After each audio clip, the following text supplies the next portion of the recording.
Welcome, ladies and gentlemen, here to the Talladega Super Speedway. It's the NSRA right here on your Turn 3 Racing Network. And, well, it is a Super Speedway delight tonight. It's going to be the dash for cash here. A lot of money on the line from Talladega here tonight. It is Muth in the booth here alongside of me. It's David World Dave. It's the Super Speedway, and it's 26 drivers, it looks, to take home some cash money here tonight.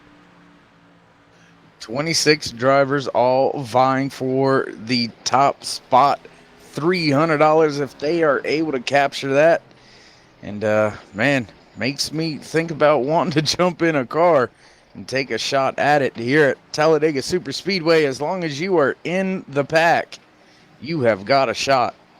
Yeah, it brings up a good point. Anybody here from Talladega could have a shot here tonight and snatching a little bit of cash money. You mentioned it yourself, $300 to the winner. It always sounds great when you put $300 to the winner. 150 going to go to second place here tonight, 75 to third, and there's a couple other prizes wrapped up in tonight. Your fastest qualifier here tonight will walk away with $37. A fastest lap during the race could net you another $37, and a couple more prizes. Best paint fan favorite out there, which we're going to need some of the help from our audience out here that are watching here tonight on the Turn 3 Racing Network to pick the best paint that we will show you out here on the raceway. That'll net them $20. Also, there's a really neat gift out here tonight, Dave. Eye wraps out here. Tim Lee himself going to throw out a free paint job to any of the drivers here tonight that finish with the lowest X counts. That's nice of them to do that, Tim Lee himself. But 26 drivers here tonight in 45 seconds are going to take to the high banks to try and qualify to net themselves $37. Richard, you'll be able to catch that here in just a couple moments. We're going to step away real quick. We're going to get our national anthem played, and we'll be right back here to the Talladega Super Speedway with the NSRA. Well, it's that dash for the cash. Oh, say, can you see by the dawn's early light what so proudly wailed at the twilight's last gleaming, whose broad stripes and bright stars through the perilous fight o'er the ramparts we watched were so gallantly streaming, and the rockets regular their bombs bursting in air gave proof through the night that our flag was still there. Oh, say does that star-spangled banner yet wave o'er the land of the free and the home of the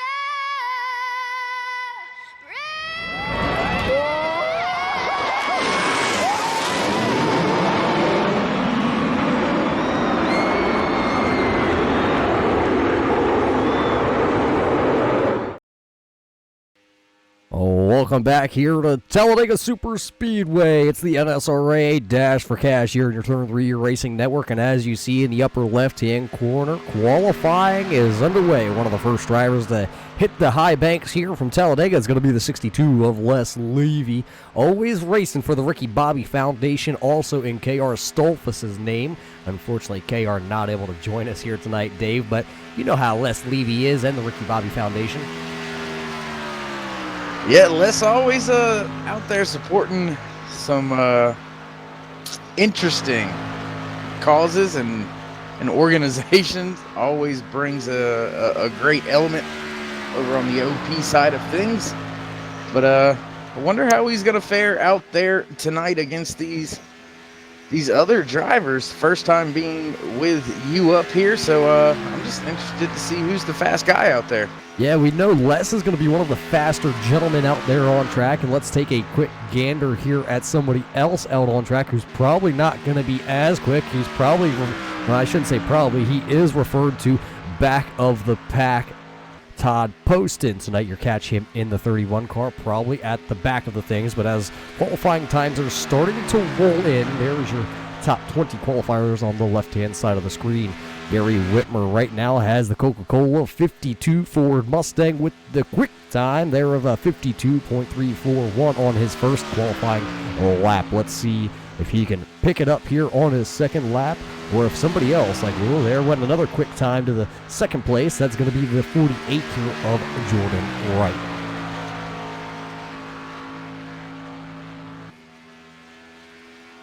A lot of quick guys. 20 guys have already put in a qualifying attempt, and it looks like, well, J.R. Johnson going to take the Chucky 37 machine to the top of the boards. I wouldn't want to be messing with J.R. if, you know, he had a paint scheme like that and I was out there, and, well, he's bumped real quick from the top. John Johnson goes to the top, and then, well, Jimmy Crow in the Haviland Chevrolet, number 16 badged here tonight. He goes top of the board. Scott Warren now goes to P number 2. Peter Bailey, though, in the 603 here, he goes P5 because Les Levy turns in his second lap. He goes P4 on the board. Now here comes Wilder in the 91.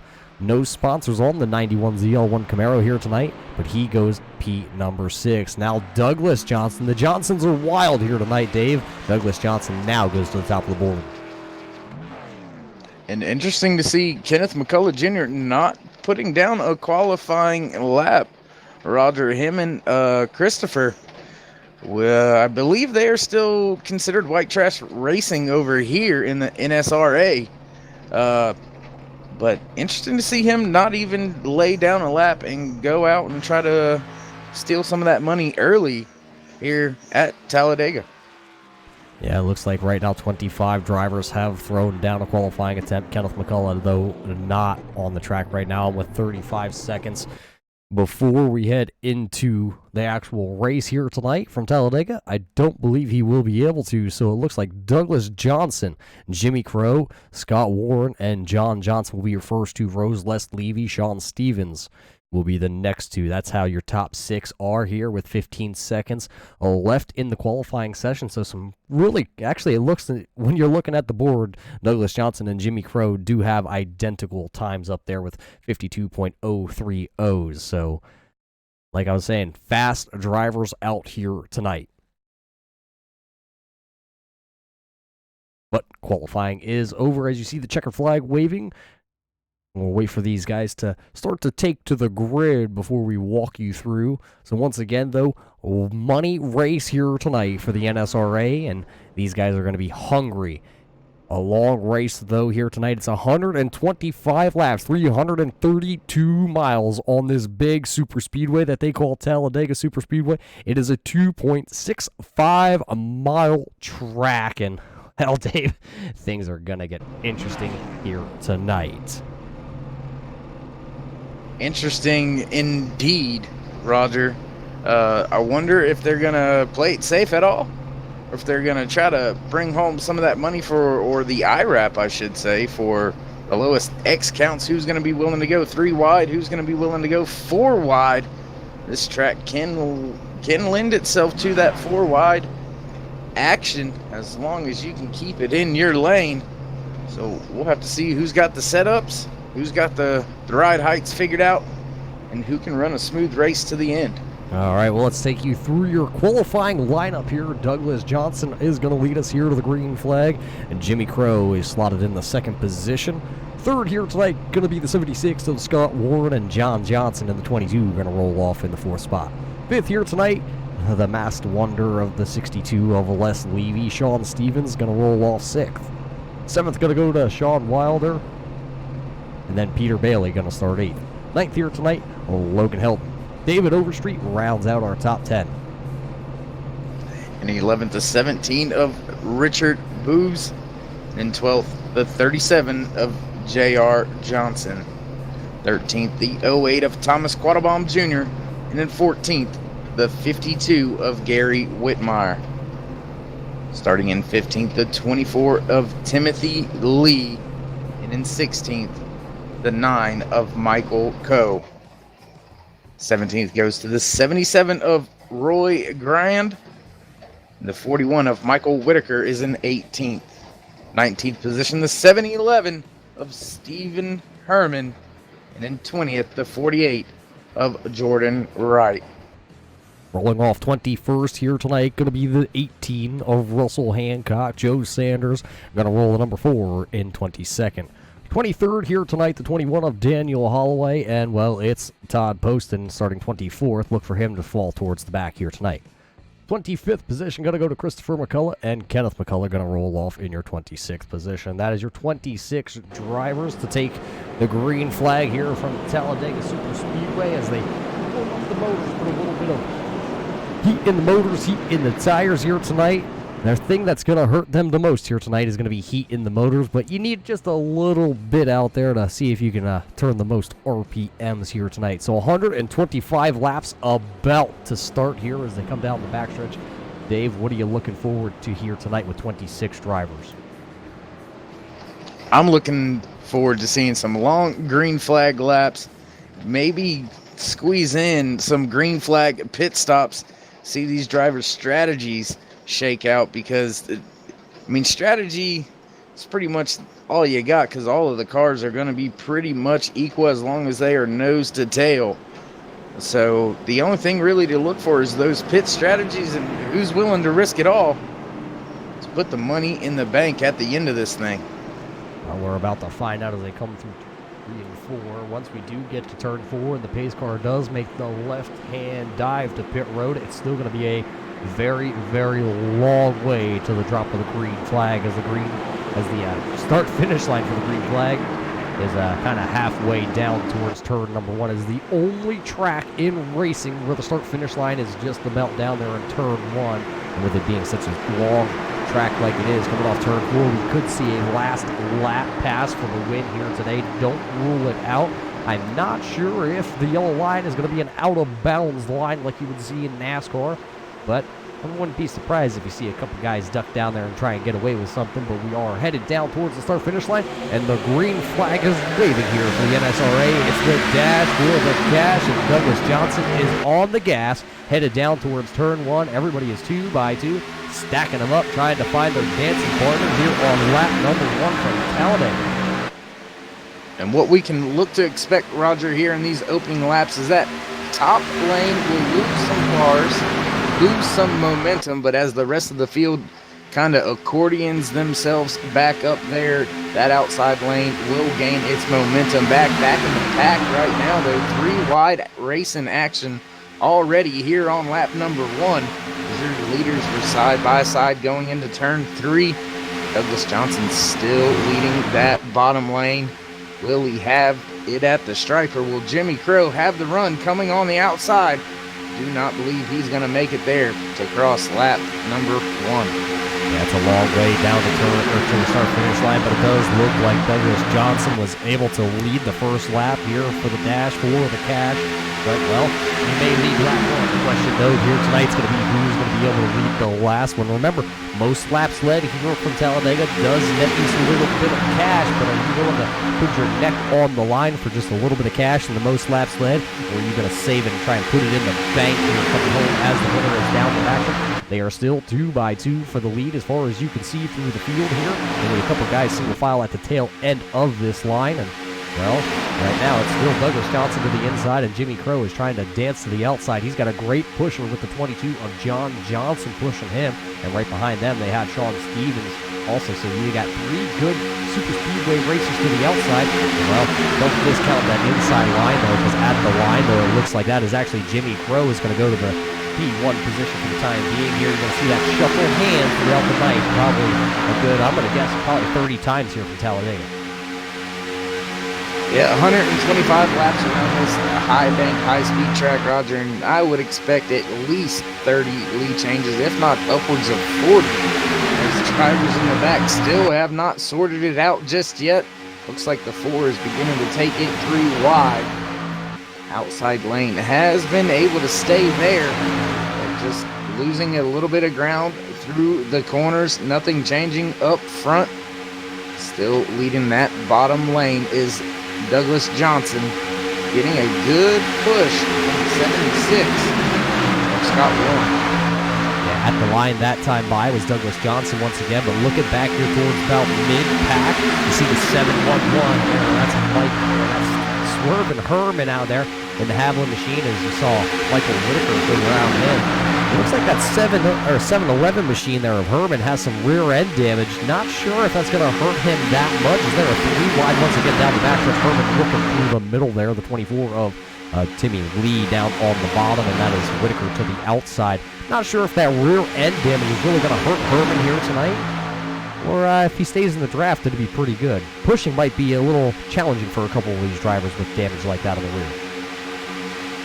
Yeah, the car's not going to want to line up with each other with damage on the rear, but all he really has to do is make sure he is in between somebody at some point in time in order to keep a good draft. Doesn't want to be the last car in lane, and I wouldn't want him to be the first car leaving my lane, but that's just me. And that outside lane starting to gain some momentum with the 41 of Michael Whitaker 3 wide. Now bringing that third lane up towards the front. Will any of the drivers in that middle lane decide to jump out there and lead that pack? Not 3 and 4 just yet. Still only 3 cars trying to make that third lane work. Down on the bottom, Douglas Johnson still leading Jimmy Crow, leading the second lane. 3 wide when we come to the stripe this time to complete lap number 5. Douglas Johnson still scored as your race leader. Yeah, Douglas Johnson leads lap number 5 here at the stripe, but Jimmy Crow is still hanging right there in the middle, the number 16 Haviland Chevrolet. To the outside, though, here comes the 41 of Whitaker. He is bringing along that 21 of Daniel Holloway, and he's got somebody pushing on his back deck lid. Is 3 wide down into turn number 3. The third car to the outside is, they're thinking about 4 wide here as the 41 goes to the inside, the middle lane. They had to check up the whole middle lane there. Jimmy Crow had to lift, and that kind of checked that middle lane up. Lost a lot of momentum. That outside lane still's got the 21 and the 31 nose to tail. But now they are losing a little momentum as they come back through the tri-oval here to complete this lap. Now there's a new candidate there running the middle lane. That is the 76 of Scott Warren. And it looks like Warren is going to be credited. Oh, and a crash down into turn 1. We have somebody flying through the air. And there is the 41 of Michael Whitaker spinning around. The 31 of Todd Poston is also around down there in turn number 1. Yep, big wreck up front there, Roger, and a lot of cars went flipping, tumbling, and flying. Not something you want to be doing. However, I think a few of these drivers may have a fast repair or 2 in their back pocket. Yeah, let's throw it back here on our replay as they came through the tri-oval, past the start-finish line down towards turn 1. What kind of transpired at the front of this? Oh, it looks like the 76 got turned, and then the 41 has some major net code. Look at Poston up on the nose of that car down into turn number 1. Wow, what a wicked ride that was. Let's throw it back here and see from over top of things how it all kind of went down. And there's a little bit of major net code there between the 41 and the 76 of Warren. As you see, the 27 also wrapped up in that one. He had to tow. That was Sean Stevens. Todd Poston also having to tow as he was on his lid. Finds him. Those guys are going to find themselves in a little bit of a hole here as you see the 41 of Michael Whitaker down pit road. Your leader, though, here under the first yellow flag tonight on lap number 8 is going to be Douglas Johnson. He's led the most laps so far here tonight, and that we thought being out front might have been the safe place, but Dave, it just showed you right there in turn 1, middle lane, front 2 cars. You weren't safe anywhere. Yeah, usually, at least for my crew chiefs, always in my ear, Roger, is the further up front you are, the less cars you have to avoid when it all does happen. Because when it happens big and it happens fast here at Talladega Super Speedway. So you would tend to think those front few drivers are safe and sound, but when you start moving around, jockeying for position, jumping down in front of other cars to try to take a lap away, things can happen in just a blink of an eye. Yeah, as everybody seems here on the lead lap like they're going to be coming down here for some fuel. Some fuel and some tires here, possibly maybe just right-hand sides.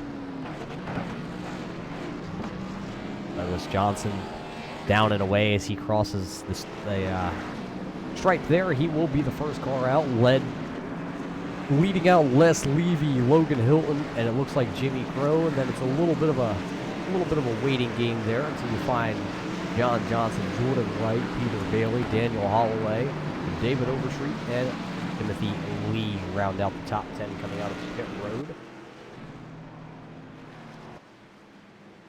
And Roger, I don't know if I would do too this early. You got a long night ahead of yourself.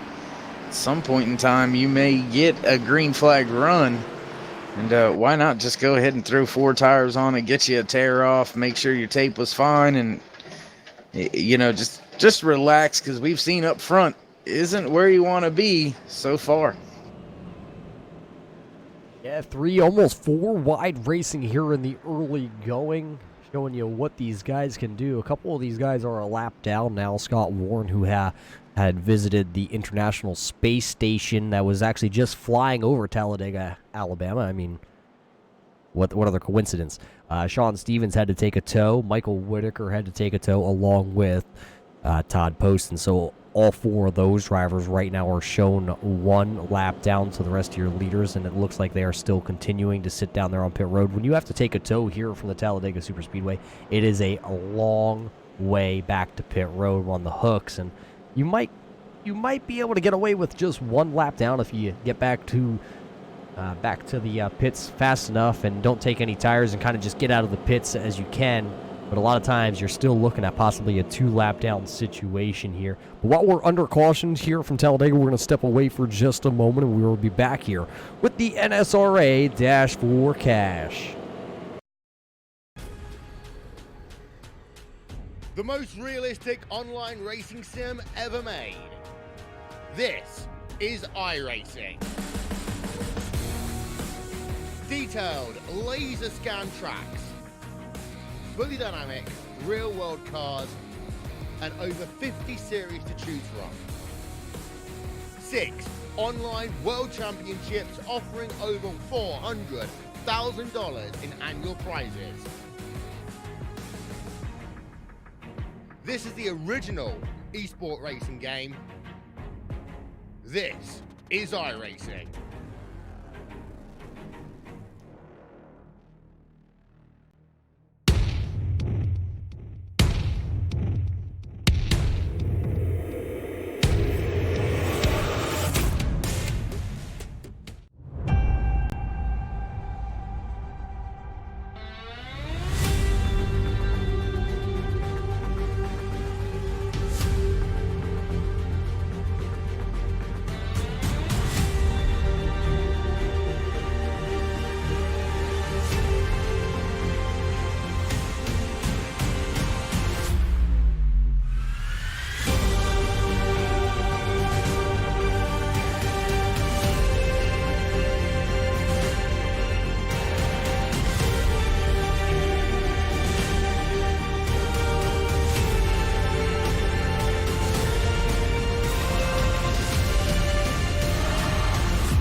Well, welcome back as we're still under caution flag here. The lights on the pace car are out here, so we will go back green flag racing as the field is starting to come out of turn number 4. It'll be Douglas Johnson with Les Levy on the outside. Then it'll be the 63 of Helton. Then it's going to be Crow starting 4th. John Johnson is 5th. Jordan Wright there in 6th. Peter Bailey is 7th. Daniel Holloway runs in your 8th position. Timothy Lee is back there. in 9th, and Richard Bros is right there running in your 10th position. As you saw, the iRacing pace car ducked down and away, so we are now going to be in the hands here of Douglas Johnson. When is he going to be ready to fire off and take the green flag? The green flag is waving, and now everybody's going to come up through the gears here. The 63 of Logan Helton right onto the back bumper of the 388 of Douglas Johnson, trying to get down into turn 1. They are going to clear the 62 because Jimmy Crow is not up onto the back bumper there of Les Levy. So your 2 leaders are going to get away, and here comes now the 22 of John Johnson. He's going to get a good start along with, I believe, that is Peter Bailey to the inside there in the 603 car. So it's going to be 4 cars to the inside that have freight trained the outside 2 here. And now it looks like the 22, Douglas Johnson, going to go right to the outside. He's going to see if he can pick up that 62 and try and make that outside lane go to the front.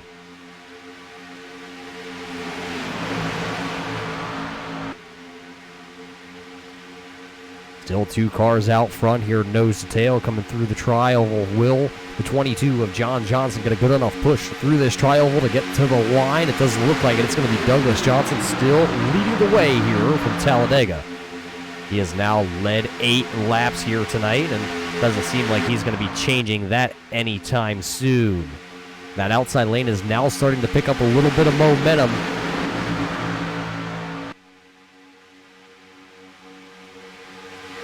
Everybody is in this main draft right here. Remember, a little bit of update on Todd Poston, Michael Whitaker, Scott Warren, and Stevens. They are all 2 laps down. They were not able to get back out onto the racing surface. So right now they are racing in the pack to see who can be the first car 1 lap down. And right now that is going to be the 41 of Michael Whitaker. As you see the field come through the tri-oval once again, Whitaker right now is shown your highest lap down car, running in the 23rd position. Scott Warren is right there behind him. And then stuck to the inside lane, going to be the 31 of Todd Poston. He is running 25th. 26th right now, 2 laps down, is Sean Stevens. Out front, though, it's the same song. It's the same dance that Douglas Johnson likes to sing here from Talladega as they go down the backstretch side by side now for the lead. And as far as you can see going down the backstretch, everybody, it's like being in traffic down in rush hour on Route 1 in LA. Nowhere to go, and everybody's trying to get there in a hurry. The outside lane seems to have a little bit of momentum as they come off turn number 4. It'll be heads-up race, drag race back to the start-finish line here to see who can lead lap number 13. Looks like the 22 got a little bit out of shape. Here comes Les Levy. He's going to look to the inside. They're going to be 3 wide. Leader, though, this time by going to be that 388. That's going to be Douglas Johnson, still leading another lap here. Well, as they are 3 wide, there's only 2 cars to the outside. I guess you can call them the 2 jokers. That's the 22 of John Johnson. And then Whitaker, as they crash coming off turn number 4. It looks like the 76, Scott Ward involved, and that is the 03. Kenneth McCullough also wrapped up in that. So Kenneth McCullough, nowhere to go for him as the 76 of Scott Warren spun down the backstretch. I believe there was another car wrapped up and involved in that. It might have been the 45 of Christopher McCullough. He is on the lead lap right now, running 21st, but now on the verge of losing the draft a little bit. So that's going to shake things up as we come to complete lap number 14. Out front, though, Les Levy taking the 62. Ricky Bobby Foundation to the front of the field here on lap 14. He ducked down there going into turn 1 in front of Douglas Johnson as we stayed green flag racing. After a little bit of scuffle towards mid-pack, as you see now 2 packs have started to form back towards the back there. That pack, the second pack, I guess you want to call them at this point, is sideways at the front. The 21 of Daniel Holloway has gone around. The field is now under caution flag here from Talladega, and this one started at the front of your field. So on lap 15, we're going to throw her back under yellow flag conditions as the 4 of Joe Sanders involved in that one too. Daniel Holloway, though, one of the guys who were towards the front of the field when this happened. Let's throw her back here and see if we can find out what happened as we were just looking at the second group going down the backstretch as this all unfolded. It looks like that outside lane got a little bit of a bump. That's Jordan Wright there in the 48 Omni feed car, and he goes around, and everybody just kind of piles in at that point.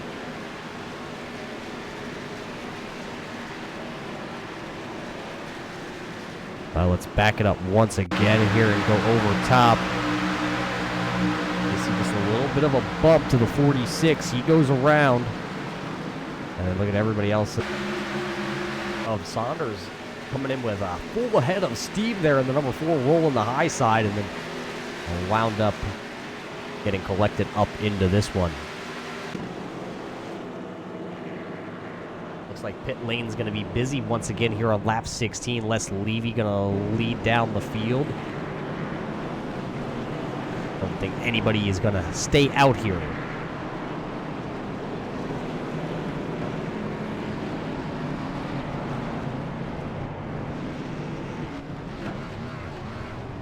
As Les Levy brings in the money race machine into pit road, it'd be 4 fresh tires for the left side tires actually audible on that car to be money and left side tires. Fixed a little bit of damage on that machine.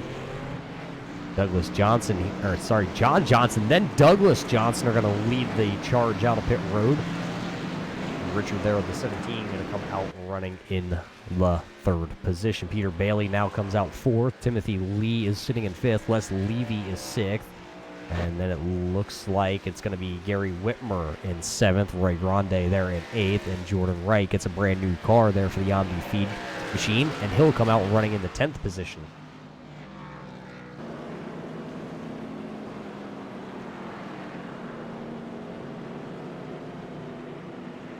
As we're under yellow flag conditions here, maybe we can grab a quick word in with the man who was on the outside when all that transpired at the front of the field.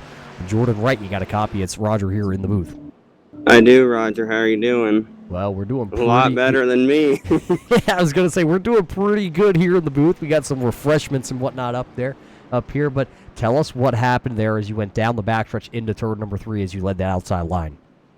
I was flying, and all of a sudden, the car just swept out from underneath me. Yeah, the car. Unfortunately, I wish that there was something else I could have done, but when I got down into 3, it was like it was on ice. Yeah, it looked like the rear end of that car just coming around. Unfortunately, at the front of the field, there's not a lot of places to hide here from Talladega when you're coming down the backstretch at 200+ miles an hour. So a couple of your other competitors wrapped up in this one. But here on lap 17, you're going to have to use a quick repair. As we see, you got a brand new Omni Feed car out there. What is your plan here with still 100 laps to go here from Talladega? At this point, is it going to be kind of chill and ride towards the back of the field, or are you going to go back storming to the front here and try and lead a couple more laps? I'm going to go run and hide. I've already used 2 fast repairs today, and we're on lap 17. That's not something that you kind of expected coming in here to tonight, so unfortunately down to 1 quick repair here. You remember, you got 3. I mean, I guess they always say if you got them, you might as well use them. I guess you're going to go with that plan? Yeah, hopefully not, but it looks that way, doesn't it? Well, it looked like I wish that we didn't have to use them the first 30 laps. Yeah, it's unfortunate for you, but you got a brand new car out there, and you're going to be able to keep up in the draft. So, well, if we don't get to talk to you the rest of the night here, Jordan, good luck. Thanks. I want to say a shout out to my Redline and 3 Wide Motorsports team. And thanks Todd and everybody at NSRA for putting this race on, and you guys for broadcasting this race. Well, absolutely, my friend. Good luck, and we will talk to you at the end of this one here tonight. I appreciate it. Well, there you heard it from Jordan Wright. He's going to go to the high side. He's going to take that Omni Feed car right back to the front of the point here tonight. He's hoping to not have to go to the bank and use his last quick repair. He's hoping to go to the bank in a different way here tonight as a winner from Talladega. So it's John Johnson, Douglas Johnson, Richard Brose, Peter Bailey, Timothy Lee, your top 5 here from Talladega. Well, while we're still under the caution flag here, let's see if we can get a word in with the driver of that 21. He was also wrapped up in that little bit of a scuffle. Daniel Holloway, you got a copy? Sure do. Well, your Hershey Kish's car has a little bit of damage on it. What went wrong down there in turn 3? I'm not sure. I know I gave him a nice, great push, and then I think he just got loose as far as when he was going to go to the inside. on the bottom line, and then just came back up and tapped them again, and that's what caused the big one. So not sure exactly what happened, but I just hit myself, give myself an EOL just in case. So yeah, you're going to start at the back here, but the Hershey Kisses car has a little bit of damage. Is that going to affect you as you have a nice smiley face we just recognized for a helmet? got to keep it smiling, but I only had 18 seconds on optional, so I don't think it's going to affect me too much right now.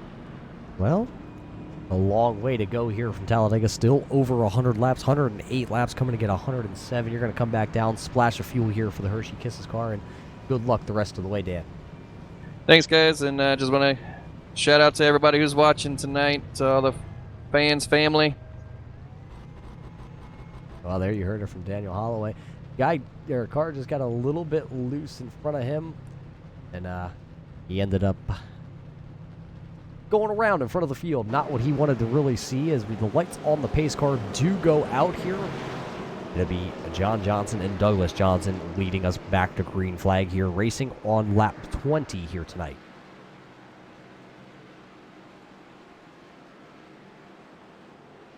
Well, we do appreciate everybody for tuning in here on a Saturday night here to watch some Super Speedway action.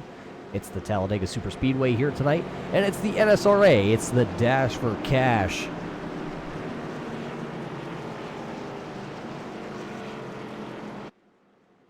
Something a little bit different here on a Saturday night for all of you race fans. We do see a lot of people out there. Marie, we see you. Danny's out there in chat also. Supermoto Clowns always roaming around out there in chat. We see Bobby Helton also out there. Racing Jason Dobbs making his way into the chat. We do appreciate everybody out there. We do have one little thing for our viewers here tonight. Pick your favorite driver. Pick your favorite paint schemes. Help them win a couple dollars out there tonight. In total, it's $20 to the guy who has the best paint job that you see out there on track. We already know, since Racing Jason Dobbs is out there, he's going to go with anything that has the color orange on the car. We already can tell all of you fans that his vote has already been counted to anything that's orange.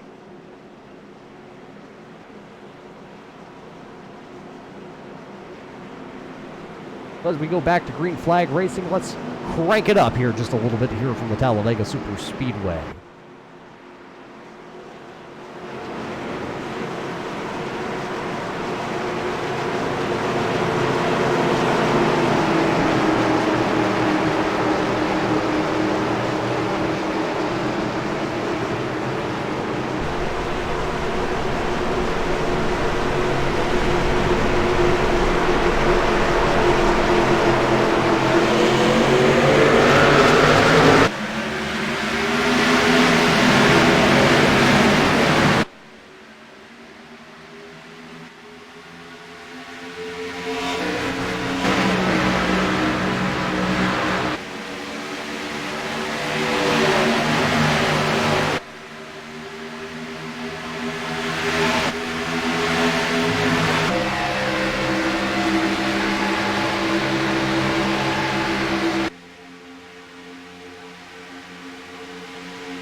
As you see it out front, it's still side-by-side racing action. Douglas Johnson and Peter Bailey out front leading the charge. It's going to be the 22 there, though, pushing Douglas Johnson. That is John Johnson to the line, and it'll be, once again, Douglas Johnson leading lap 21 here tonight.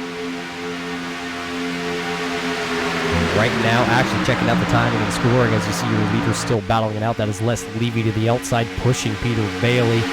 Right now, as the timing and scoring reads, we have 19 drivers on your lead lap here, and everybody except 2 drivers are still out onto the track. Logan Helton right now still in his car, but he's sitting on pit road in the 25th position, and the 37 of J.R. Johnson right now also sitting on pit road.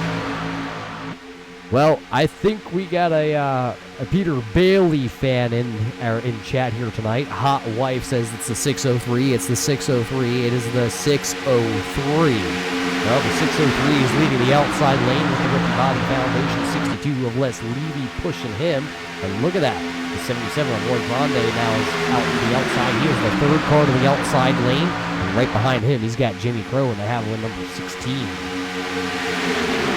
That outside lane starting to form up, and now I believe that is the 91 of Wilder also out there. He's pushing the 9 right now with Michael Coe. The 91 keeps poking out like he wants to get a 3rd lane charge down into turn 3. Right now, though, it's still going to be a 2x2 in your front. Right now, it's going to be Peter Bailey. He jumps down in front of Douglas Johnson coming out of turn number 4. So there will be a new leader this time by at the line unless Les Levy can learn to push the gas and go fast. Sometimes the Ricky Bobby Foundation just lets anybody drive that car. But now here comes Douglas Johnson. He's going to go to the outside. He saw the run coming from the 62 and the 77 on the outside. And he's going to jump out there and try and tag the front of that train. And it looks like he's going to be able to. So he'll go door to door off turn number 2 now with Peter Bailey. He'll try and leapfrog back to the lead. Sean Wilder still looking to the outside there of the number 9, just doesn't have anybody to go with him. Now, Douglas Johnson going to leapfrog back to the inside as they come back down into turn number 3. Les Levy now going to get a good run, though, through the center of 3. Can he come off turn 4 and be side by side with the leader and drag race him to the start-finish line here tonight? That outside lane still getting a good push. That 77 there, Grande still beating the back bumper off Les Levy, but at the line it's not going to be enough for the Peter Bailey and Douglas Johnson train down to the inside. Douglas Johnson still leading here. He has the 14 laps here tonight. As there you see the 22, John Johnson going to go to the outside now, so it's a 2-car breakaway to the inside, and that'll get swallowed up real quick because the 17 of Richard Brose going to catch the back bumper there of Peter Bailey here in just a second. But that outside lane with Les Levy and John Johnson and Roy up there, are they going to be able to get a good enough run to go right around your leaders? Going back out onto the track, that's going to be the 41 there of Michael Whitaker. He has no hood on the 41 and down on power. It looks like 3 laps down now to your leaders. Let's look at the 17. Richard Bro's going to go to the outside, throw a little bit of a block, try and see if he can get pushed to the front by the 22. At the line, it is still Johnson leading the way here. 25 laps in the book here tonight, so 100 laps even to go here from Talladega. Who is going to grab some cash tonight? These guys are racing like it's the last lap. The 63 of Logan Helton was unfortunately wrapped up in the caution on lap number 13, I believe it was, and unfortunately right now still sits in his car down in the garage area.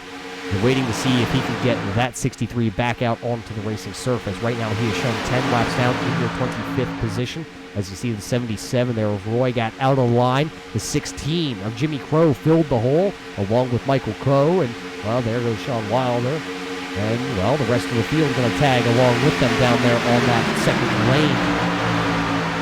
Roy's going to have a moment here that he's going to be able to jump in behind Swerve and Herman here in the 14th spot. He's going to go from inside the top 6, now back to 16th position. New leader here coming out of turn number 2 is going to be Richard Brose. He did lead the last time by at the line. He's going to jump down to the inside in the unsponsored number 17 ZL1 Camaro. So as he jumps down now to give the 22 of John Johnson a chance that if Jimmy Crow can push him, he can get to the lead here off turn number 4. They're going to go door to door, side by side, racing for the lead here from Talladega. And there's a little bit of damage on the scooter of the 22. And at the line, who's it going to be? It is actually going to be the 22 of John Johnson. There's the 41 of Michael Whitaker going another lap down, unfortunately, to your leaders. He's right now in your 24th position as we're working down the backstretch.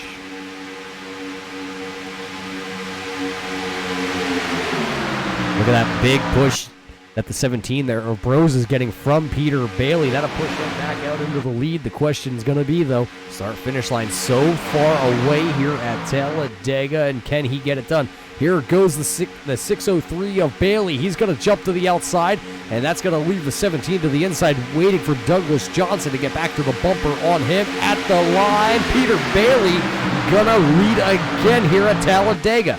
He made the move to the outside, and check out somebody else who's making a move to the outside. That's the 08.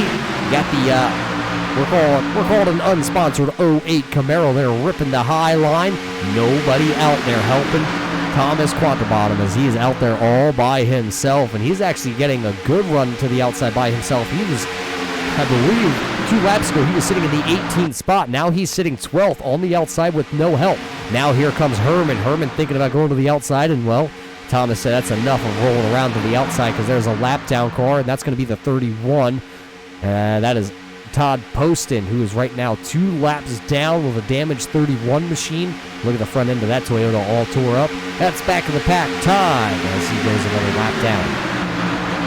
At the line, it's the 22 as our 3 wide at the front. Jimmy Crow is taking the Haviland car to the outside of the 22 of John Johnson, but he had no dancing partners go with him to the outside. He is going to be shuffled from taking it to the 3rd lane all by himself. Right now, he is sitting right now with no help, sitting in the 10th position to the outside lane. The 9 of Michael Coe, though, pushing real hard on the back bumper of the 22 as they go down into the corner. They separate once they get to the corner. That's going to allow that inside lane, who is nose to tail. The 17 of Richard is going to be pushing on the back bumper of the Peter Bailey machine. As here comes Michael Johnson, or John Johnson, Michael Coe, who as I'm about to talk about next, is to the outside of the number 9. He's trying to lead himself a lap here, and he's going to get a really good push from Wilder. That will push Michael Coe to the lead, and now Coe's going to go to the inside. Maybe Wilder can lead here from Talladega.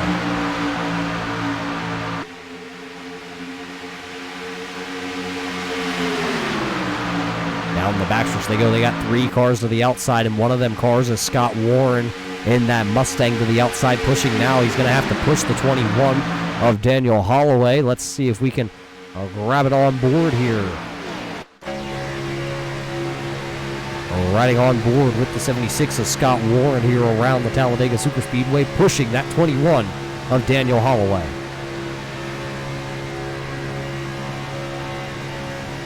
Because we actually had some green flag pit stops there as we broke away into an in-car camera. A little bit of strategy being played here. Looks like John Johnson, Peter Bailey, Richard Bros, Douglas Johnson, and Timothy Lee, along with Gary Whitmer, also coming down pit road. So that's going to start to string the field out here a little bit. These guys are out there running about their 16th lap on fuel. So the next question is going to be who's going to be the next group of cars to duck towards pit road.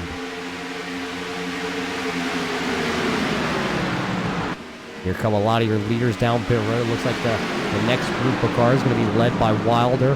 Holloway's also coming down. Also looks like Scott Warren, the lap down machine, who's right now 2 laps down, also on that same sequence with your leaders. That'll lead 2 people out on track right now, and that's going to be Christopher McCullough and Kenneth McCullough, white trash racing candidates, I guess you want to call themselves. They are still out there on track, and they're just kind of sitting there in the wake behind the 41 and the 31. So that's Todd Poston kind of leading this group here. He has damage on the Toyota. Michael Whitaker ducks out of line. He has the better looking of the 2 cars.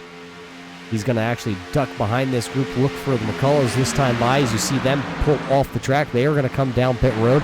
So that will turn it over to this group of cars most likely. Here comes the 9 of Michael Coe.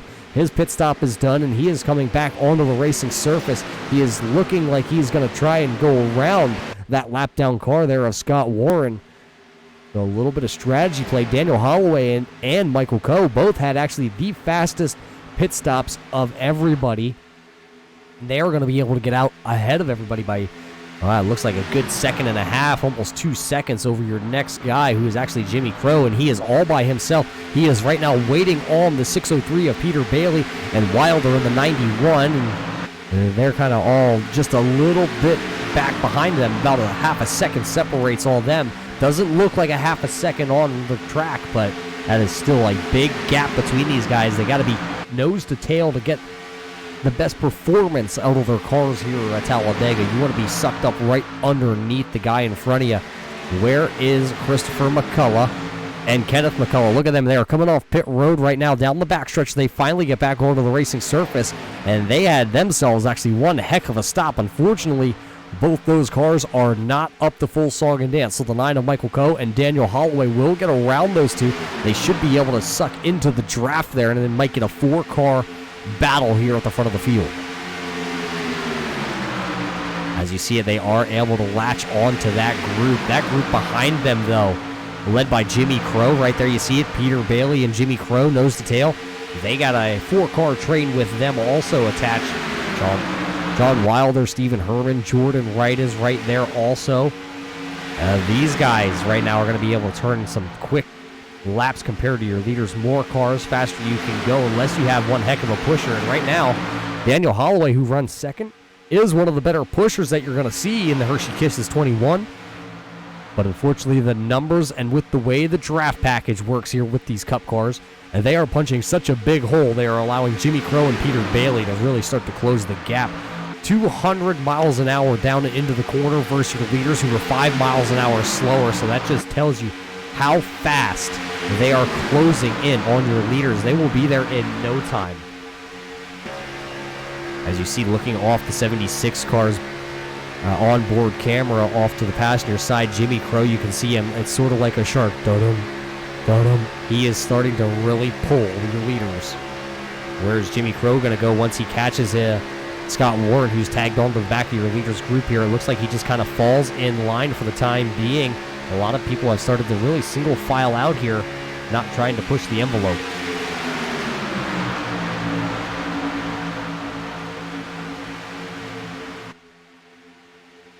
As somebody is jumping out of line, that's going to be the 91 of Wilder. Wilder right now shown in your 6th position. He goes to the outside all by himself. You got about 12 cars in the little bit of a draft here as we're under caution flag. I think Russell Hancock is going around to the 18 Napa Brakes machine. Or maybe that actually is the Napa Brakes machine, but it looks like it. We're going to be under caution flags here on lap 37. We're going to have to throw it back on the replay to see what actually happened to Russell Hancock. He was running back there right about the 14th position at the time of this yellow flag after we just saw green flag pit stops. Oh, they were 3 wide, and it looks like that was Les Levy in the middle, but Russell Hancock comes up the track just a little bit. And Roy Grande trying to get the 77 low down. He does tap the outside wall just a little bit. But Russell Hancock going to go around here, and that's what brings it out. Let's see if we can go over top. As you see, it just looks like the 18 of Hancock comes off that bottom lane up the track into Les Levy. The 4-car of Sanders nowhere to go, and Roy Grande just trying to stay out of the 18, tapping the wall. So that will put us back under caution. As you see, Russell Hancock is down pit road here with his firefighter cancer awareness machine. So he'll get a fresh number 18 and get back out on track.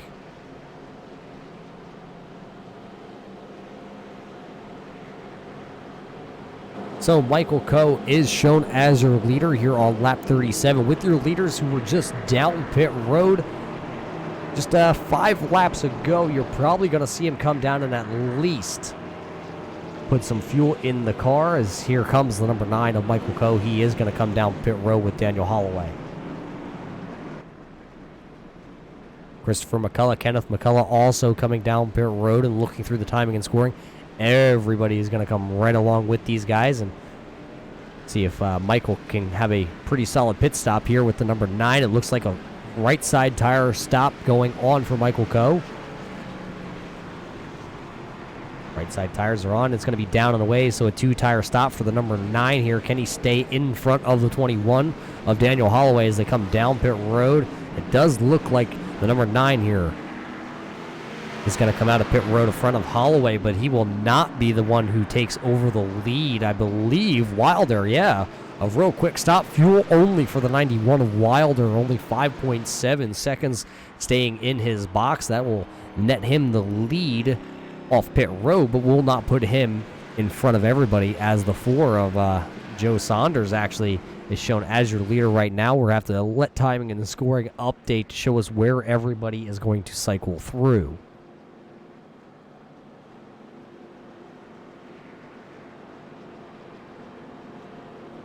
So as we're here under caution, we're going to step away for just a moment. You are watching the NSRA. It's the Dash for Cash here from Talladega Super Speedway. We'll be right back here with more side-by-side racing action.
Oh, welcome back here to the Talladega Super Speedway. It's the NSRA Dash for Cash, and we are unfortunately under yellow flag conditions. And while we are under yellow flag conditions, maybe we can get a quick word in with one of the drivers who is wrapped up in this caution flag. Let's see if we can get a word in with one of the drivers from the Ricky Bobby Foundation. Les Levy, do you have a copy out there? We know you have a little bit of a weird helmet on there. Roger Muth, how are you, my friend? How are you guys doing up in the booth tonight? Well, we're doing pretty good watching that Les Levy Ricky Bobby Foundation 62 roam around the track. Unfortunately, Les, it looks like you were involved in that last incident. What happened there as you were 3 wide? Yeah, I had somebody push me up down the wall, and then they tried to stick it in the middle. Kind of got off sequence on my tires there, so it put me back. Kind of just a racing deal. But we just got to get it back, get the lap back, and see what we can do. We got a lot of racing left to do, Roger. Yeah, you're not the only one lap down. It looks like you're rebattling with the 27 of Stevens, and it looks like Poston's also 1 lap down, and I believe Scott Warren also being shown right now, also 1 lap down. So you got a handful of drivers you're going to be racing for that position. Is it kind of one of those keep them in the rearview mirror, or is it going to be hope for another yellow flag and then take a wave around? Well, I think right now, try to race them a little bit, then just stay in front, right? Probably got a few more wrecks the way tonight's going to happen. You don't want to get caught up that and lose that lucky dog. Yeah, I did get a bit of advice. I mean, take it with the grain of salt with you will. We'll tell you who it was after we tell you what they said. They said, just so you know, to go fast, you have to push the right pedal. Well, yeah. I mean, I try to push that right pedal, but sometimes my foot slips off. Well, K.R. Stolfus is the one who told us to drive fast and turn left. Well, KR's a wonderful person. We've helped him out with the people at the foundation.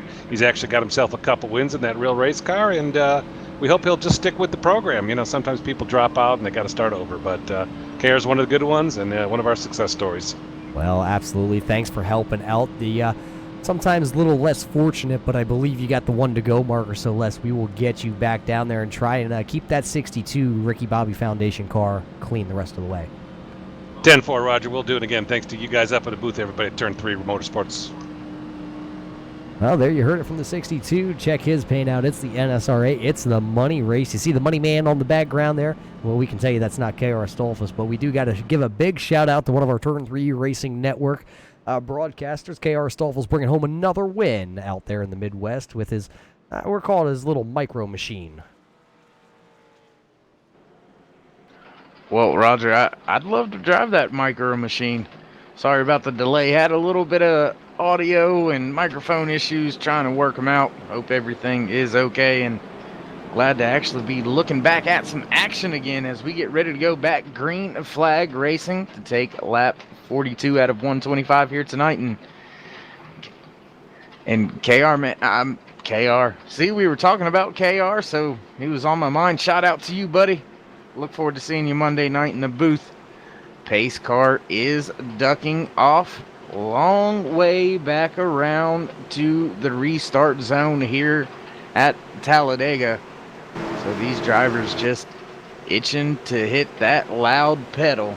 The 91 of Sean Wilder is being scored as your race leader, leading that inside line. Outside line is led by the 9 of Michael Coe.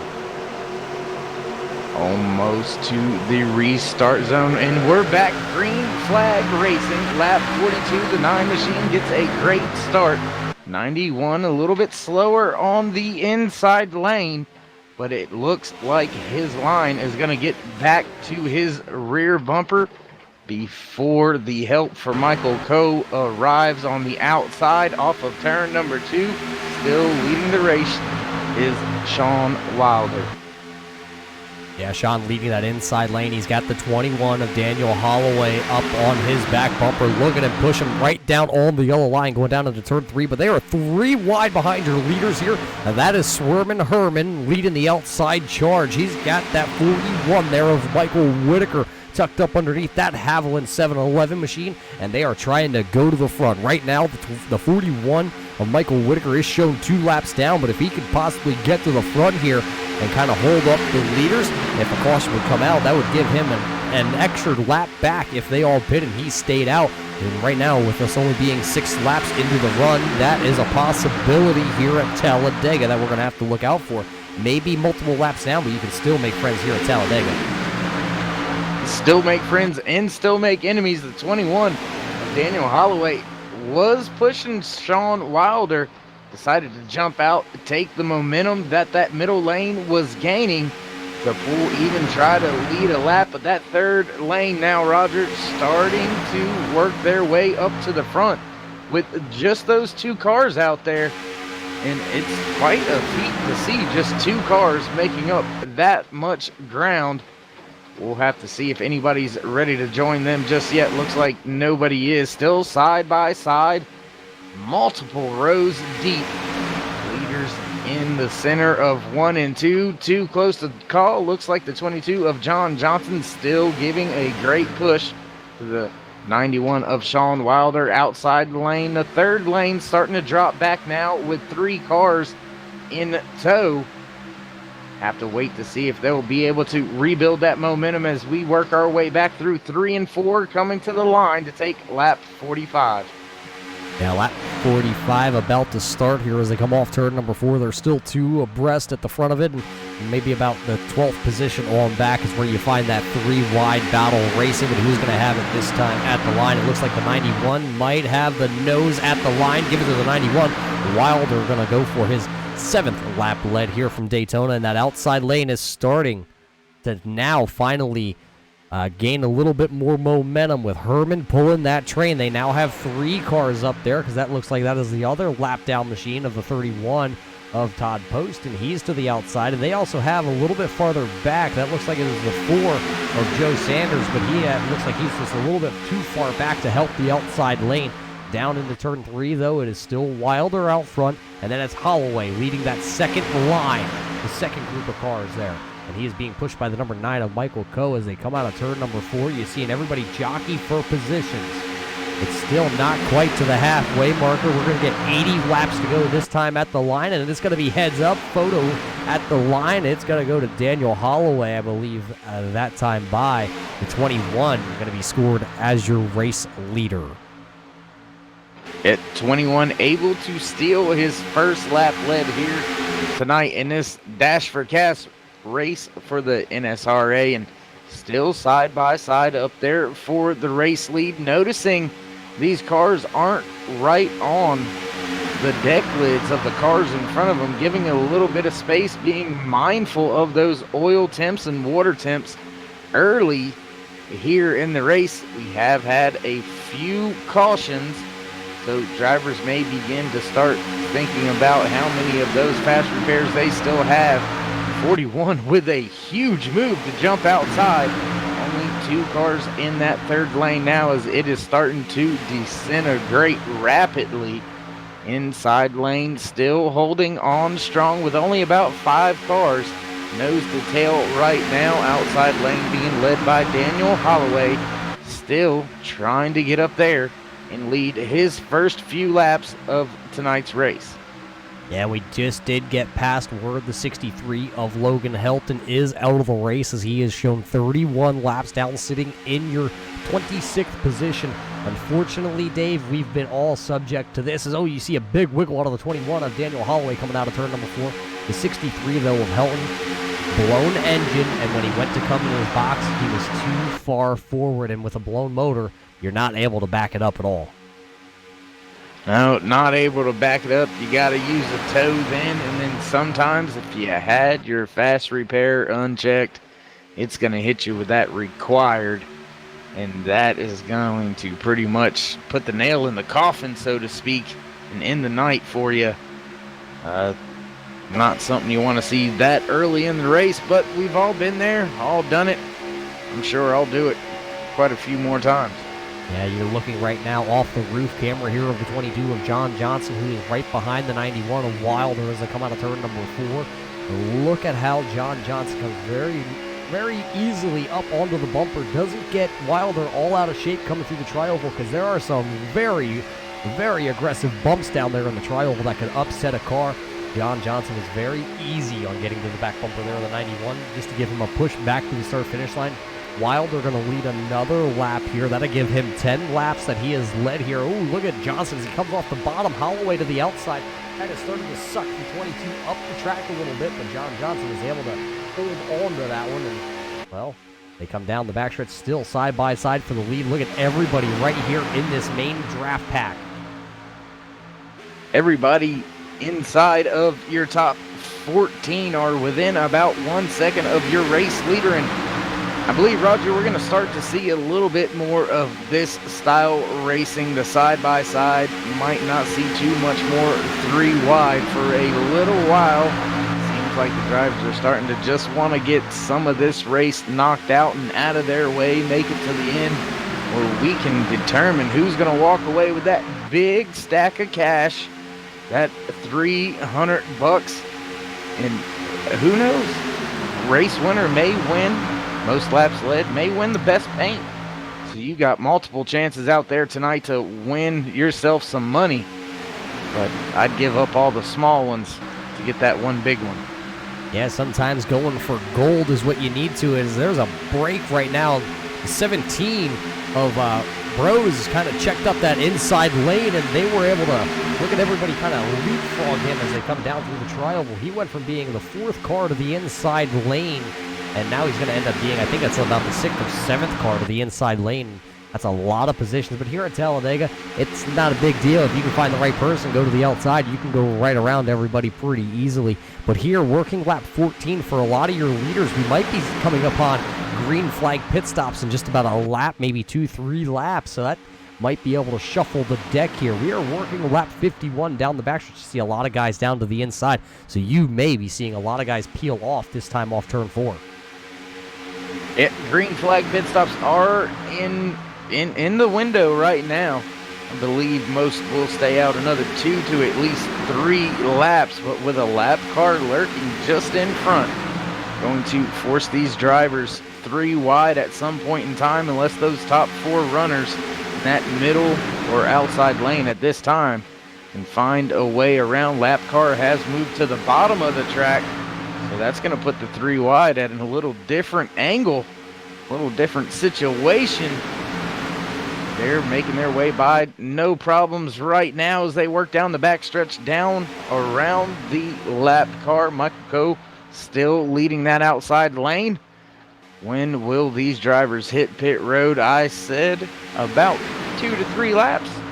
Let's see if I'm right or wrong. Well, as they come off turn 4. Do I get any money?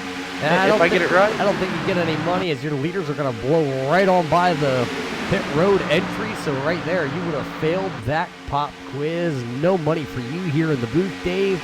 But right now, chasing the big dollar is going to be the 91 of Wilder. He's been out front now. Give him, I believe, that is 13 laps. So he is shown second on our lap leaderboard as Douglas Johnson actually has the most. But right now, Douglas Johnson, he's coming out of pit road. He's been buried outside of the top 10. He is running right there in that 388 machine. He is running on the 11th position.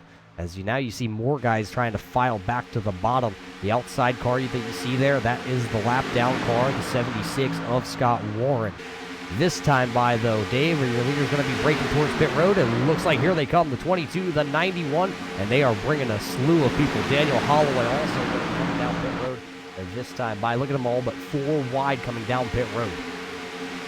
Yeah, and John Johnson was very fast on pit entry. Gonna have to keep an eye on him, see if he may have been hit with some speeding on entry there, because he made up some good ground on the entry to pit road. Michael Coe now being shown as your race leader, has the 16 of Jimmy Crow right in tow with him. I believe that is the 02 of David Overstreet just behind Crow. And just a real quick shout out to Jimmy Crow in the A Open earlier this week. Had a chance to run with my man, and he did a heck of a job out there with me. So hats off to him, and good luck out there. Leaders now hitting pit road this time. The McCulloughs, Christopher McCullough, staying out on track a little bit longer than the other drivers here once again. Yeah, a bunch of drivers hit pit road here. The 77 of Roy Grande, Russell Hancock. Looks like the 4 of Joe Sanders coming down. Foreman Herman is also down. So that leaves one driver on our lead lap still out there, and that is the 45 of Christopher McCullough. You called that almost perfect there, Dave. Christopher McCullough going to stay out here and push it along. As we saw on the last green flag pit stop, he did exactly the same thing, but he stayed out with his brother, of Kenneth. Unfortunately, he doesn't have Kenneth right there to draft with him, as he's going to come down pit road all by himself. This has got to be a lonely feeling, as he's coming in pretty warm, but it looks like he's going to get down to the pit road speed limit right there of 55 miles an hour.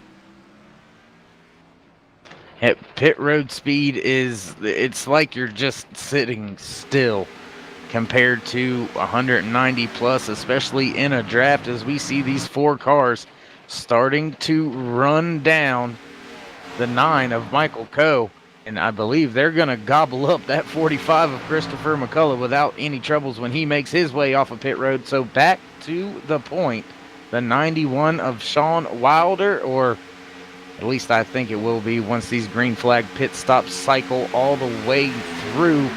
McCullough bringing it up to speed. I believe he has hit the back stretch now.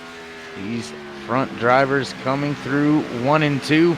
They're going to meet up with McCullough on the back stretch. If he's able to sniff a little bit of the draft off of one of these cars, it might work out for him, Roger. That pitch strategy of staying out a little longer may turn out to be a savior.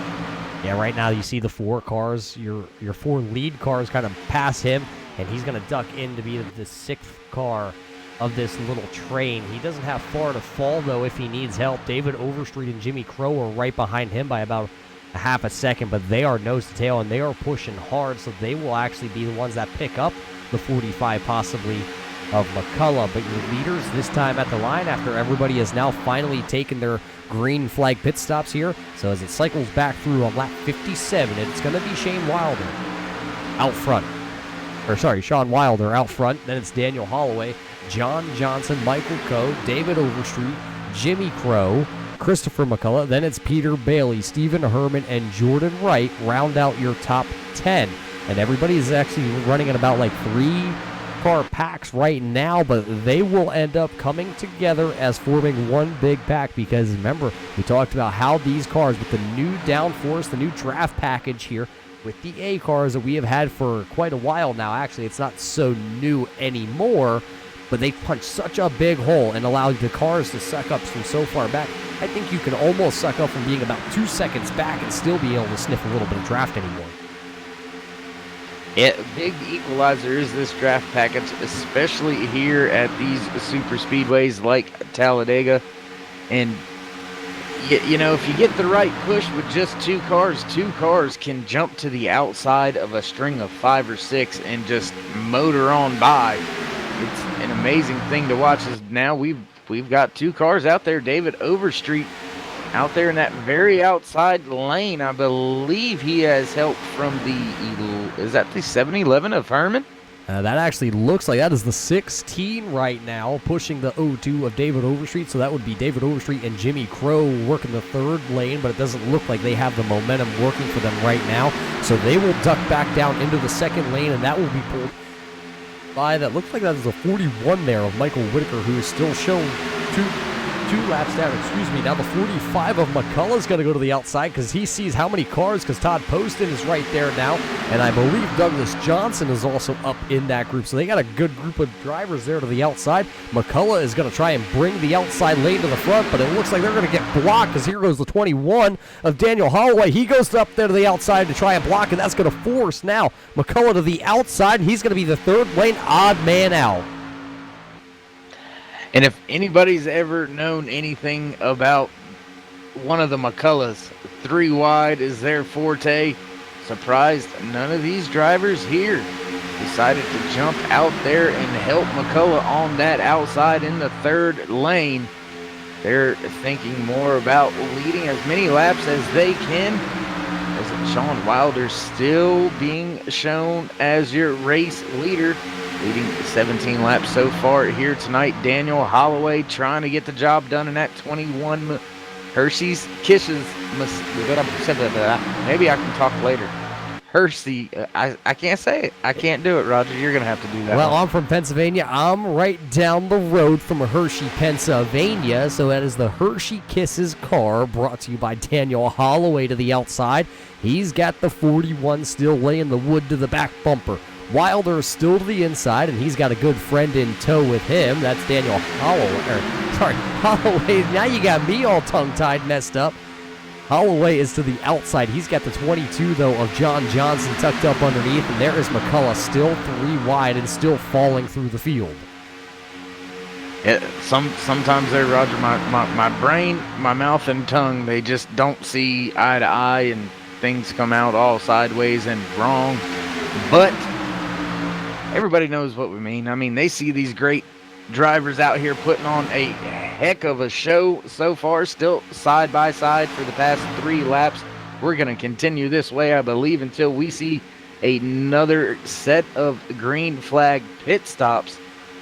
Now only your top 12 running in this front pack have to look back about 6 seconds to get to the 13th place machine being driven by Russell Hancock in the 18.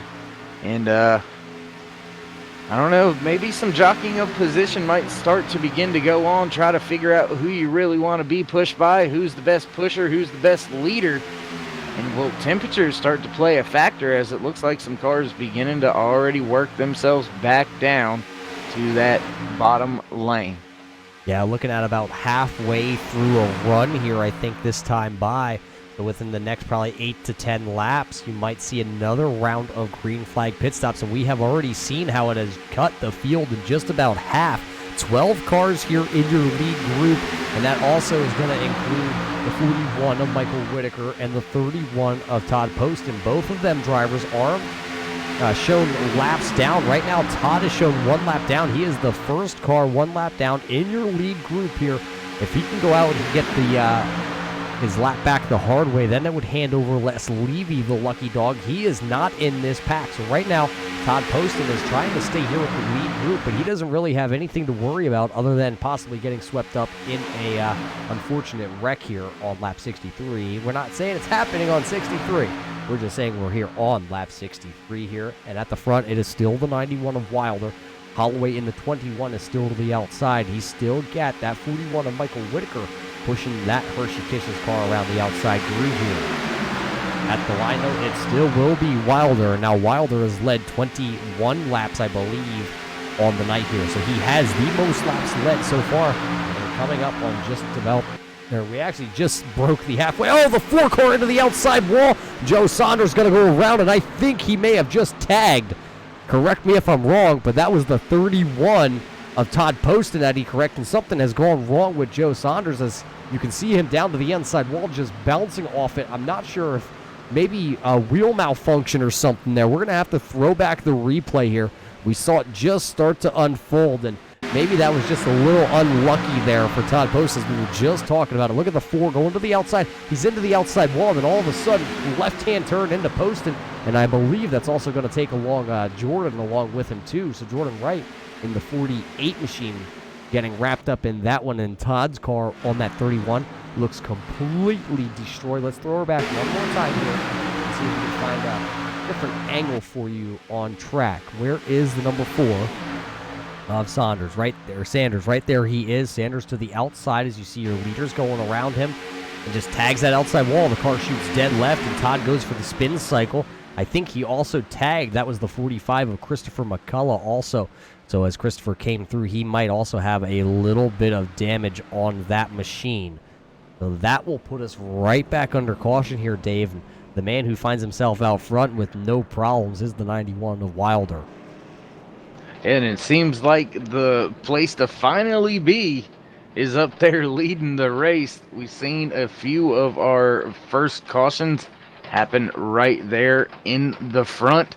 This one took place in the front pack, kind of towards the end of that front pack, working their way around a lapped car, and that's always a fun situation. I'll label it as fun.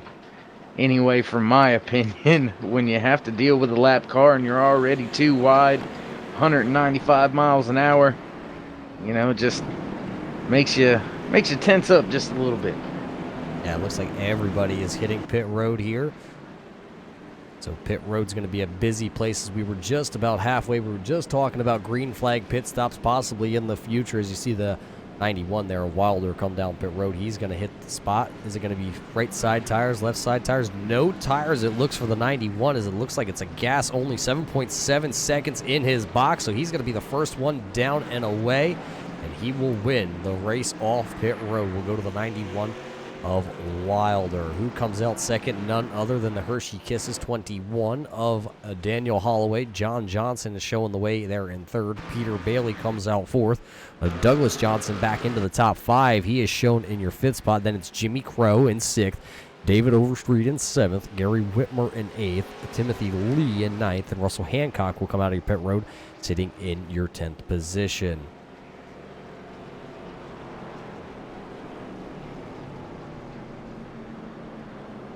Back under yellow flag conditions.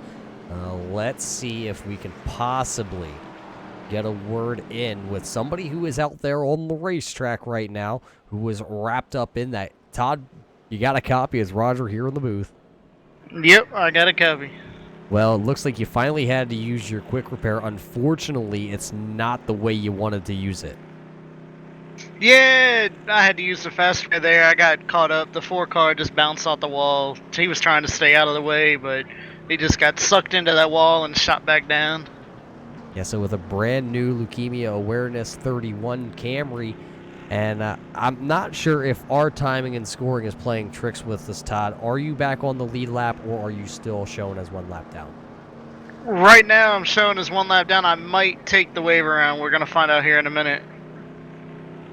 Well, you were right at where we thought you would be when we went live here tonight. We called it as Todd back of the pack posted, and right now you're at the back of the pack with this 31 machine. Is there a way? Now we're under the halfway marker here tonight from Talladega. We're already at 31 lead changes. Are you going to be able to drive to the front of this and kind of mix it up, or are you going to stick towards the back of the pack where you feel safe? I'm going to try to get to the front. You Running know in where the it is? back isn't... I don't know. I haven't been there in a long time. I don't know if I can make my way up there. Well, if you need directions, just ask Siri, and she might be able to help you turn right. Well, yeah, they tried to turn me right, but they were trying to take me out of the track. I guess they don't like me out here very much. Well, you can't really blame them. But, Todd, you look like a brand new car and possibly be able to work your way to the front here. Good luck the rest of the way, and maybe we could yell at you yet here tonight at some point. Yep. Hopefully we'll be in a better position next time you yell at me. Well, it might be at the back of the pack, but it looks like you're going to go 1 lap down here. Hold to the leaders. But, Todd, good luck the rest of the way. You still got a long way to go to get that lap back. Yes, sir. Thank you. Well, there you heard it from the man. Dave, he's going to go 1 lap down, but there is still a lot of racing with 59 laps to go, I believe, here from Talladega. Yeah, 59 laps is a long time to get a lot of work done. You can go from the back to the front to the back to the front many different times in that span of time. So the question is, are you going to be clean enough to do anything with it once we get to about 58 laps from now, working 2 or 3 laps left? That's pretty much when you're going to want to make your move. It takes a lap or 2 to get momentum built up and past another driver. But Roger, man, it's interesting to see that we've had, a handful of cautions. We've had some pit strategies with fuel only. We've had some drivers stay out longer for gas mileage strategies. A few different things shaking out, making their way through the race already. Are we going to go back to the 2 and 3 wide racing? Or are things going to remain calm here for another 40 laps or so before business picks back up? Yeah, The bank is just about open. These guys are actually still waiting in line here. Still a long way to go. A lot of green flag pit stops are going to come along with it. But anything from watching these guys, you know the 3 wide racing is not over with right now, because you got guys like Stephen Herman, Christopher McCullough, Russell Hancock, Timothy Lee, who are sitting right now at the end. I don't want to say the end, but they are sitting down there right around the 10th place marker. You got Les Levy, Jordan Wright, Michael Coe. You got those guys sitting right at the tail end of the lead lap, sitting right around the 19th, 20th position. Those guys want to come back through the field here. As you see the 03 of Kenneth McCulley, he's going to get back on the lead lap, so he will tag the rear of the field. He's a little off sequence with the rest of your leaders, but at least he is back onto the lead lap. So that'll give us 19 drivers actually on the lead lap here once we take the green flag on lap 69. They're going to line up. Wilder to the lead, Holloway to the outside. Then it's going to be John Johnson sitting there third, Peter Bailey in fourth. Then it will be Douglas Johnson sitting fifth with Jimmy Crow on the outside of him sitting in the sixth position. Then at seventh, it will be David Overstreet. To the outside of him, it'll be Gary Whitmer. Then sitting ninth, it'll be Timothy Lee, and Russell Hancock will round out your top 10 drivers here as they go back or get ready to go back green flag racing. Once again, though, we do got to thank everybody for tuning in here on the Turn 3 Racing Network here on a, well, Saturday night. Usually here on the Turn 3 Racing Network, you don't see many things pop up on a Saturday night, but when it's a dash for the cash, you know, a lot of people show up, and right here you guys are watching us. So we also got to thank Dave for stepping up in the booth here with us tonight, helping call this action here from the Super Speedway from Talladega. Dave, I know you're not familiar with a lot of the drivers here for the NSRA, but the last time they were out here on track, we actually saw the 31 of Todd Poston go to victory lane. Do you think he still has a chance? If he's got a fast repair or he's got straight fenders, you got a shot. That's all it takes here at Talladega is just a straight car, and sometimes it can be a little beat up. As long as you can maintain in the draft, you can be all right and go and steal a win away from a lot of other drivers in the field. So we're going to have to just wait and see about that, if he's going to be able to move up and get the job done, or if somebody else is going to take away the race when pace car lights are off. We will get back to green flag racing to take lap 69 here out of 125. And man, it's a long way to get back to that restart zone. When will that 91 hit the gas? Any minute now, and he fires off. We're back green flag racing at Talladega Super Speedway. The 22 of John Johnson right on the rear bumper of Sean Wilder, pushing him clear of the 21 of Daniel Holloway, who now has, I believe that is Peter Bale, pushing him in that outside. They are the only two cars up there in the front waiting on their help to arrive. Things getting sorted out behind these top 5 drivers as they work their way back to turn 3. Yeah, down into turn 3 they go, and it's still Wilder pulling the freight train on the inside lane. He still has John Johnson in tow with him, and sitting on the bottom lane there, the third car back, that'll be Douglas Johnson, as Jimmy Crow now joins that bottom lane in the number 16 as they come through the trial, although you still got that 603 of Peter Bailey pushing on to the Hershey Kishes Chevrolet, just not going to be quick enough at the line, and to be the unsponsored 91 of Wilder, who leads another one. He's been out front now 26 laps. He is closing in on almost double how many laps anybody else has led. Douglas Johnson is the only other driver that's in the double figures when it comes to laps led here tonight. He has 15 laps led to his name.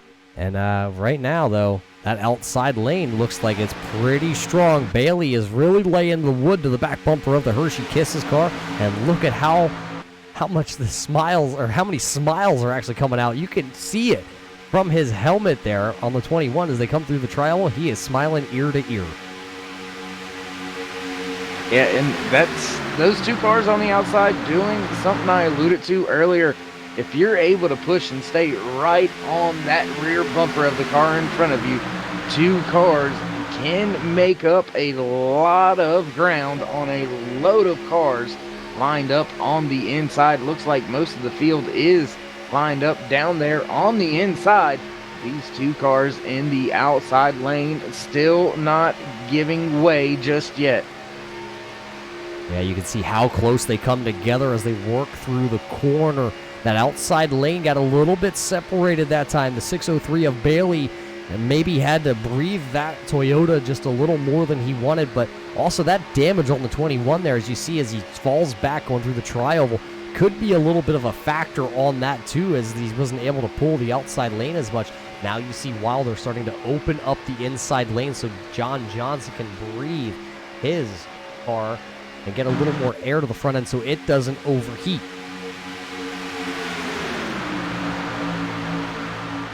That outside lane lost a little bit of momentum there as those two cars separated just a little bit. Don't know whether or not that was by design or not, because the 08 of Thomas Quattlebaum Jr. has been able to catch up to the rear end of that 603. Now we have two equal lanes running side by side yet again here at Talladega Super Speedway. And man, these NSRA drivers have not decided to run smooth and calm just yet. They all want to be up front. They all want to lead the laps. They all want to win that money here tonight. You want to talk about smooth and calm? That was not smooth and calm coming through turns 1 and 2 there, as the outside of Quantabottom was running in the second lane, and McCullough was pulling the outside lane with Todd Poston. He jumped out there. Now McCullough's going to jump back into the middle lane in the 45. He's going to try and work around the 08. He gets around the 08. Now what is McCullough going to do? Oh, as Herman's into the outside wall, and the 17 is around. So is the 77. That's going to be another yellow flag here, and it looks like, unfortunately, Scott Warren, who's been a pinball here tonight, is also wrapped up in that, as you see a couple other drivers like the 9 of Michael Coe. Oh, as the 17 goes to try and turn it around right into the number 9 of Michael Coe. So back under yellow flag racing here. On lap 74, going to throw a caution flag. Let's see if we can throw it back here and find exactly what transpired on turn 4. We didn't see it live, as I believe the 711 machine of Herman, that's exactly what it was. Herman up into the outside wall a little bit, tags the 17 and the 77, and around they go. The 76 also gets wrapped up in that. As you see, the 41 and the 9 actually come to a stop on the outside. And then you see it just there at the end of our camera shot there. The 17 was going to loop around, and the 9 actually got involved with him, and the 9 is going to lose the front end, or the whole front fascia of that 9 car is now tore off. The 76 and the 9 looking pretty similar. Let's throw it back one more time and see if we can ride on board here out of the gyro camera of the number 9 on the passenger side of the car. Let's see as it all unfolds. There you see Herman up into the outside wall, and all of it's going to unfold in front of him.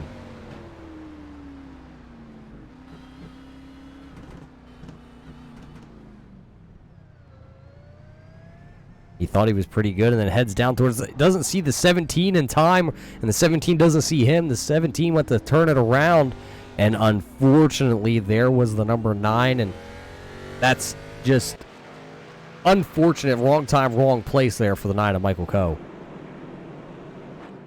And that can happen very, very quickly. Even when you think you are safe, you are not safe on a super speedway track. At any given moment, just a blink of an eye, anything can go wrong. But now things are going to change here as they come back down pit road. They're still not going to be able to make it here, even if you put 4 fresh tires and fuel on. As you can tell, Wilder has only put gas in that 91 machine. So you're still going to need quite a few pit stops here. So it's Wilder coming out of pit road. Then it's John Johnson, Douglas Johnson, Daniel Holloway, Peter Bailey, Timothy Lee, Thomas Quantabottom. And then it's going to be Jimmy Crow in 8th. David Overstreet is 9th. Russell Hancock is sitting there in your 10th position. Gary Whitmer comes out in 11th. Les Levy is 12th. Kenneth McCullough is sitting there 13th. Richard Brose is in 14th. Christopher McCullough falling back to the 15th position. And then it's Roy Grande sitting there 16th. Michael Coe is 17th. And Stephen Herman is 18th on the lead lap right now. And I believe Todd Poston did just get his lap back. So that'll put 20 drivers on your lead lap on lap 75.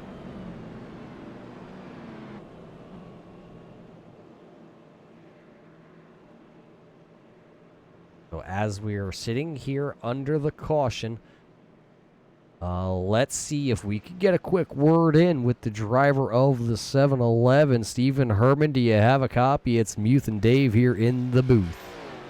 I gotcha. Well, my friend, I know you probably don't want to end up talking to us right about now inside that Haviland car.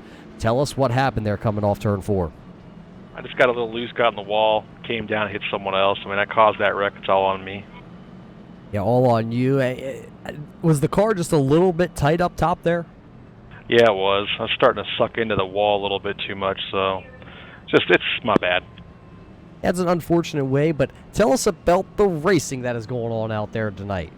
Is it good pack racing inside the car, or is the car just a little bit too dancy right now? No, it's all right. You know, we got to get this aggression out of here. We got to get some green flag pit stops, get some better racing for you. Oh, it's definitely some good racing up here. Dave, what do you say? Yeah, I've enjoyed it. 2-3 wide. We've had fuel strategy. I mean, you guys are putting on a show. I mean, cautions tend to happen. Look at the big boys that get paid the millions on Sundays. They still wad a few of them up before it's over. You're talking about Joey Logano and what's that kid's name? Alex Bowman. They didn't wad any cars up, did they? No.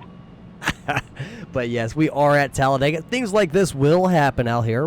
None of us are professionals unless you're Dave. You know, then you are a superstar in your own mind. But Steve, now that you're going to have to tag, I believe, the rear of the field here, and you do have a little bit of damage on the 7-Eleven, what's going to be the game plan now? Well, I still have all my fast repairs. I'm just going to hang out in the back, I think, for a while, and then try to get back up there next caution. Well, Steve, good luck the rest of the way here with the Haviland car. We're going to put that as a mental note. Swervin Herman has all of his quick repairs, so he's going to do a lot of swerving to try and get back to the front here. Sounds good, man. Thanks.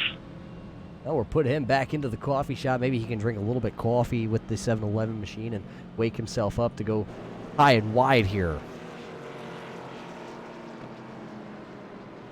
So as we're still under caution, it's still Wilder out front. John Johnson is second, with Douglas Johnson sitting third. Daniel Holloway is fourth. Peter Bailey is sitting there fifth. That's your top five as we're working our fifth caution here of the night on lap 76. We're going to step away, Dave. We're going to grab ourselves a little bit of a liquid form here and be right back here to call a little more of this Dash for Cash here with the NSRA boys here from Talladega on your Turn 3 Racing Network.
You wanted the best, you got him for abreast. Often imitated, never duplicated. The greatest show on dirt, the World of Outlaws.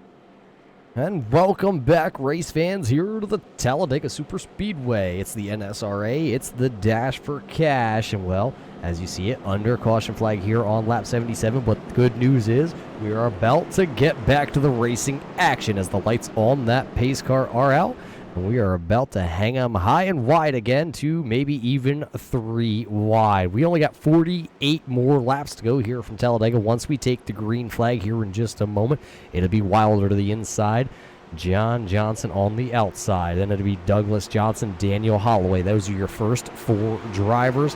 Who are you pulling for? Can Wilder pull off a wild one here from Talladega? 48 laps are going to tell us that. Or maybe, well, Todd Poston just back onto the lead lap. And, well, the McCullough family also on the lead lap now, sitting 19th and 20th. Look for them to probably go 3 wide and come back to the front, but the green flag is waving once again here from Talladega. Everybody coming up through the gears, and that 22 got an amazing start on the outside, and he is going to leapfrog Wilder down into turn 1. That's going to put the 21 now onto the outside of Holloway with Timothy Lee. So it's 2 dancers to the outside and 4 lined up down low as they work down the backstretch. Absolute great start by the 22. Timed it perfectly. Able to get the run on the outside. Slot himself down into the inside lane. Leading the field now through 3 and 4. Holloway still trying to get the job done on that outside lane with help from Timothy Lee. Back through the rest of the pack. Starting to get a little bit more situated. They're going to begin to accordion themselves back up here. And we're going to find ourselves with 2 long lines once again, nose to tail. Lap 79 out of 125 here tonight. In lead change, Roger. I said it would be more than that, 30 to 35. And we've already got 32 with a lot of laps left still to go. A lot of laps left to go here and a lot of good racing. I believe I just saw someone duck to the outside there. I didn't quite get the number on the car. That is the 37 car, though. To the outside now, trying to make a 3rd lane.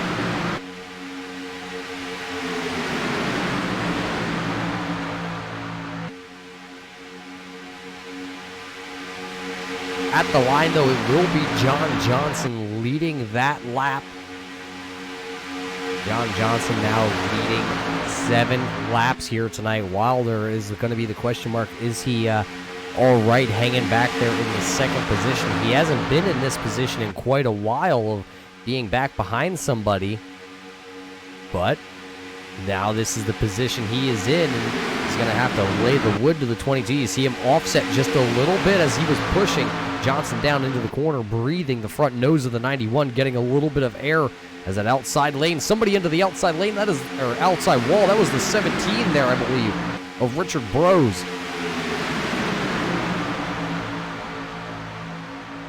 Yeah, the 17 with a big moment, almost made contact with that outside wall, and I think that 91 was looking to see if he could try to make a run, utilize the momentum from that middle lane to get back around the 22 of Johnson to retake the lead.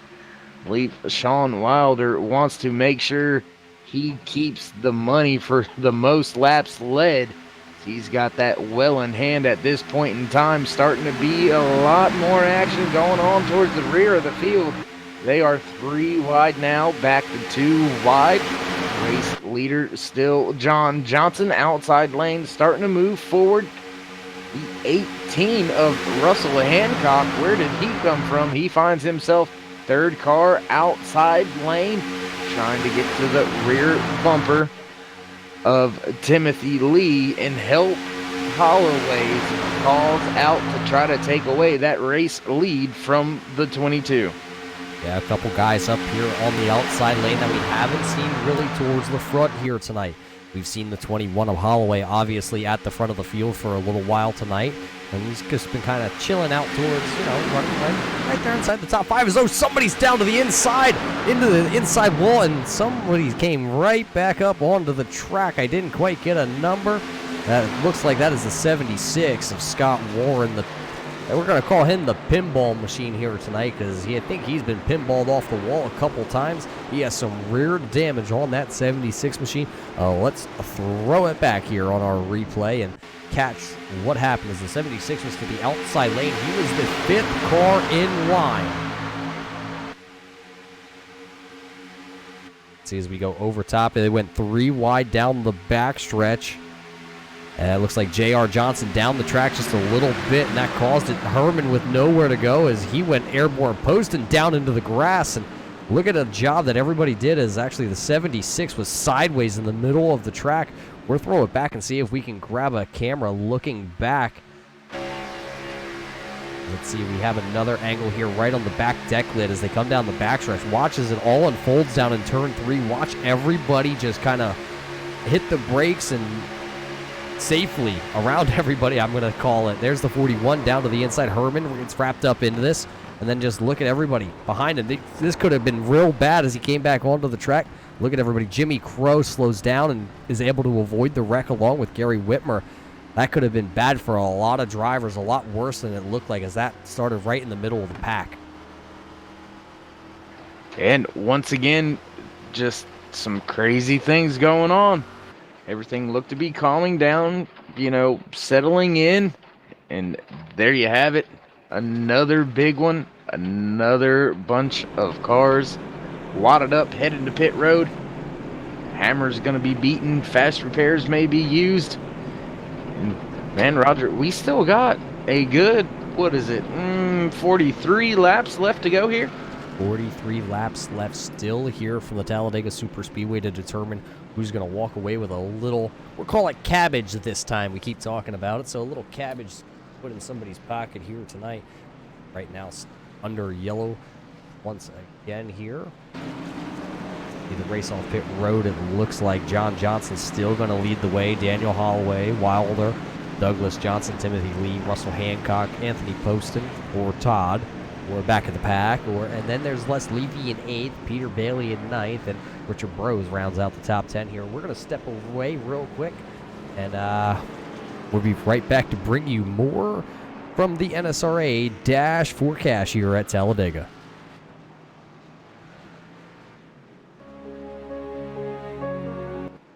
Simulated racing can be awesome, but it can also be kind of a free-for-all.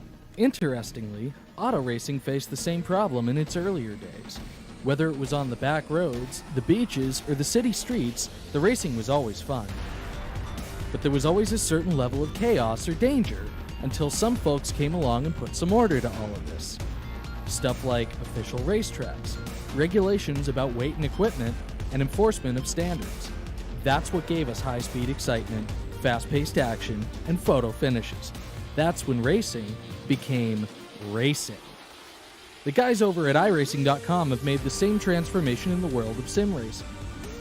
See, iRacing analyzes the performance and results of each driver in every race, so you can be sure you're always placed in races where the competition will be tight and that those reckless drivers who ruin it for us all will be kept in the pits. Not to mention that with members in over 130 countries already in their vast community, you can find races day and night, so you can always get in the action. You can even join a league of your favorite series and work your way up to one of 7 world championships, offering over $500,000 in prize money. And since updates are always automatic, you don't have to worry about software and can focus on the track. Zip up your fire suit and check out iRacing.com.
and he hits him again now. Ray Alfala into the outside wall. Gonna pass nearly 3 cars down that front straightaway, and he's gonna get them all done with. What amazing! Lee to the inside goes Logan Clapman is gonna touch in.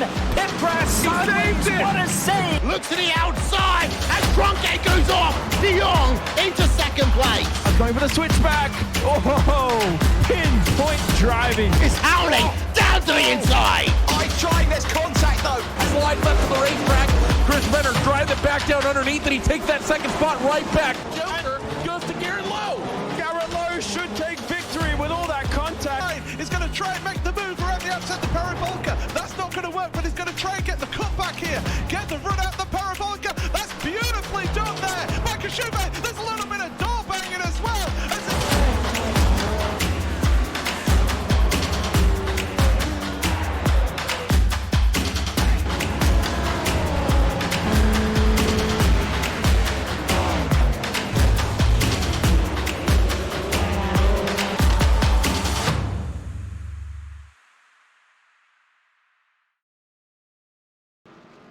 Welcome back here to the Talladega Super Speedways. You see the lights on the iRacing pace car are off. That means, well, next time by, we're going to drop the hammer. John Johnson, Daniel Holloway, Sean Wilder, Douglas Johnson, Timothy Lee, Russell Hancock. Your top 6 drivers: Anthony Poston sitting there 7th, Les Levy is 8th, Peter Bailey is 9th, and Thomas Quantabonum Jr. is sitting there in your 10th position. Well, Dave, it's been a good race so far. We're now going to take the green flag with 39 laps to go left in this event. You talked about the 2-3 wide wasn't going to be over. I don't believe the 2-3 wide is over just yet. Not a snowball's chance that it is over. It's only going to intensify. Business is going to start picking up. These drivers are going to start to take every millimeter. Forget about an inch. That's too much. You give an inch here, and somebody's going to stick their nose in that spot. You can pretty much guarantee it, especially with the big money on the line as we wind down to the end of tonight's race. As I already said, Roger, it's about time to hammer down and keep everybody behind you. Yeah, it definitely is going to be go time here, because once we take the green flag, I believe we're only going to have to take one more green flag pit stop possibly here if we get to that point. So it's going to be the time where, you know, all the cards are about to be pulled off the table. We know it's going to be 39 to go when we go back green flag racing. And once we get inside 10 and 5 to go, we're going to say the same thing. We're going to pull the cards back, pull the reins back. You're not going to have that many friends. The 22 here of Johnson and the 21 of Wild are going to lead us back to green flag racing. Green flag is out here at Talladega. 39 more laps around this 2.65-mile raceway. And, well, look at that inside lane. They got one heck of a jump, and I believe that was the 388 there of Douglas Johnson. He jumped right down to the bottom. Les Levy in the 62 also did that. That's going to leave Daniel Holloway out there all by himself, and he's going to have to rely on the 31 there of Todd Poston as they go down the backstretch. It'll be Holloway, Poston, then it'll be the 18 of Hancock to the outside, and I believe they also got the 17 of Bros also out there too. So a 4-car little train to the outside. Quantabottom now going to think about going to the outside lane also. Here comes the 21 though, right to the quarter panel of the 22. Packs the air down there as they come off the corner, and it's going to be a drag race back to the start-finish line. Look at Todd Poston really laying the wood now on the back bumper of the 21 of Holloway as they come through the tri-oval. They get separated. That's going to kill the momentum for the outside lane at the line. Boy, that was too close to call for myself. Looks like John Johnson, though, as the timing and scoring updates, tells us that John Johnson to the inside going to lead that lap as they are still side-by-side for your first 10 positions. And we can no longer call him back of the pack Poston. He is pusher number 1 Poston, as he is pushing the daylights out of that 21 machine out there in that outside lane. Started to nose just in front of John Johnson down there on the inside, and I thought for a second before that outside lane could close the distance, I thought maybe Sean Wilder would look to jump out there and try to regain the lead with the momentum, but that would have left those Johnson brothers nose to tail, and that is something I do not think they want to do. Yeah, look at that inside lane, though. It looked like for a moment John Johnson got a little bit loose down there on the apron. Up the track he went, and actually Wilder chased him for just a moment as he's able to find himself back down to the inside, though. Those two drivers, though, do race for the pit stall, and they have been known to work with each other till the end. Once it gets down, though, to the white flag off turn 4, the gloves are going to come off between them. They're worked together for now with those two Chevrolets, but we talk about it, the gloves will come off at one point. Yeah, at some point in time, it's just time to punch somebody in the mouth, really. It's just time to take over and do what you can and take all you can, give nothing to anyone. And we're going to come around to lap number 90 once these guys get through turns 1 and 2, down the back stretch back to 3 and 4. And when will those green flag pit stops begin? I think the fuel window is going to have to be stretched here just a little bit to make this a one-stopper. Looking at the math, I believe most are going to have to pit 2 times in order to get to the end of this thing. That second pit stop's only going to have to be a splash. What will the strategy be? Will you fill up the first time on pit road, or get your splash knocked out and out of the way? We'll have to wait and see, as these drivers still haven't decided where they want to be. Cars looking 3 wide now once again. Waterbomb finds himself dealing with that situation. As we speak, front 2 cars in that outside lane. Poston still pushing on Holloway. They're starting to break away from their help just a little bit. They should come back to them as they enter turn 3. Yeah, that third lane is starting to be pulled, or not pulled, but there is a third lane out there. That is the 37 of J.R. Johnson, as he's actually going to jump down in front of the 76 of Scott Warren. Neither of the drivers on the lead lap, but they're out there trying to fight for a little bit of real estate. Is a big move off the bottom lane. You saw that a couple of your leaders there off the bottom, and then that kind of broke up the outside lane, as that was the 18 of Hancock and the 17 of Bros, as they kind of drifted a little bit high there on the tri-oval. Remember, there's a bunch of bumps coming through the tri-oval, and that can cause a lot of cars to get upset. But as they work down the backstretch, they are still going to be 2x2. It's Holloway right now. Look at the 22, John Johnson, as he got a big shot for the 91, and that kind of upset the car. Now the 21 of Holloway is going to jump to the inside. That'll leave the 31 of Poston to the outside all by, I don't want to say all by himself, because he does have a friend right now in Russell Hancock, who's right behind him. Can now the 31 go from the back of the pack 2 laps down to leading here from Talladega? And it's going to be a heads-up drag race, because you see John Johnson really laying onto the back bumper there of the Hershey Kissing Machine. Maybe he got himself a bag as he went by. It's still going to be, though, the 21 of Holloway out front. Poston, though, sitting there looking like he might be the next man to be able to snatch a lap here from Talladega. And we are starting to see a lot of movement out of the rear end on a lot of these cars, wiggling around. Not sure it's all about air. I believe some of them just aren't handling quite the way the drivers would like them to. But, yeah, I mean, that inside lane, once again, Roger, looks like they're starting to get situated and formed up to begin their green flag pit stops. I think it is a little bit early right now. We do have a few drivers that did stay out. They are out there on less fuel, older tires. Russell Hancock, Thomas Quattlebaum, those 2 drivers have been out for over 10 laps. The rest of the field sitting around 8 or 9. So they have a little bit less in their tank.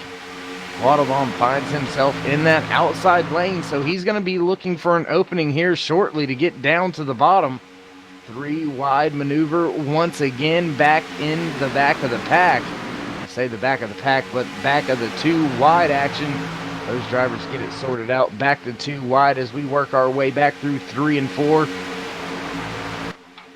As the 37 had a moment there with the 76 car. They're still side by side. Now they were 3 wide once again as they come through the tri-oval. Poston still pulling the second lane, with that third lane trying to be made once again by the 37 of J.R. Johnson. Is almost up into a wall coming into turn number 1. A lot of different strategies here in this front pack. You got your leaders out front, then you have Scott Warren, who's trying to work his way to the front to get a lap back so he can battle on to getting the lucky dog. And out front, I'm not sure if he led that last lap, but Todd Poston's about to be taken 3 wide and put into the sucker hole because the 18 of Russell Hancock is looking to the outside, and he's got the 17 along with him. It's going to fizzle out. The 17 might look like he's going to be the odd man out coming out of turn number 4. They will go Todd Poston to the outside with Russell Hancock, and then it's Quantabottom. Now the 17 of Bros is outside up top, and he's got the 37 of J.R. Johnson with him, but they only are 2 cars versus the rest of the field. Yeah, I don't believe they're going to have the momentum to do anything with that middle lane or the bottom lane as they are beginning to fall back, going to slot in the rear of this second lane.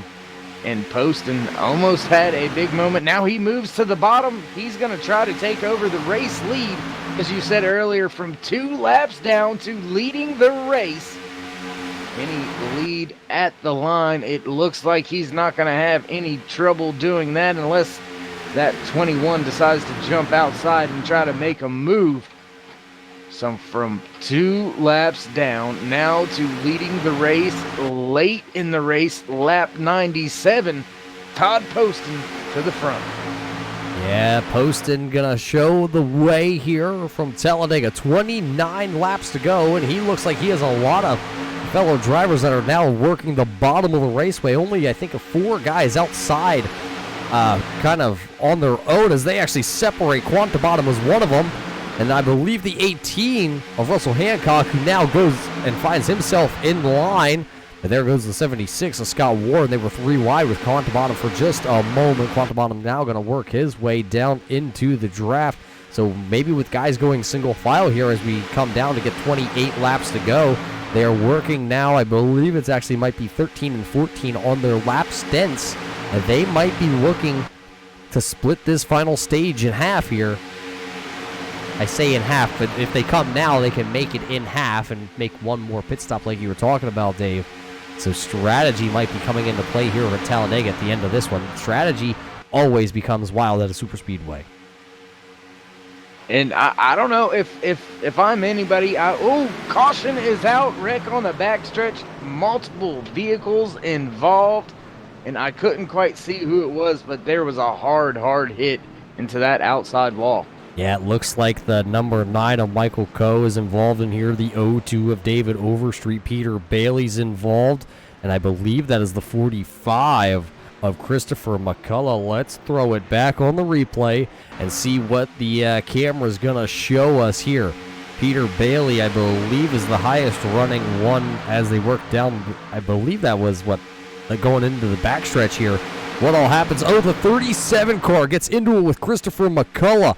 And then that's going to also take out the 03 of Kenneth McCullough. We'll throw it back. We'll watch this a couple times and try to dissect what all just kind of transpired here at Talladega. Let's throw it back here once again and see. We are looking at this, the 603 of Peter Bailey and that red and silver car right there. They're going to come together with Christopher McCullough.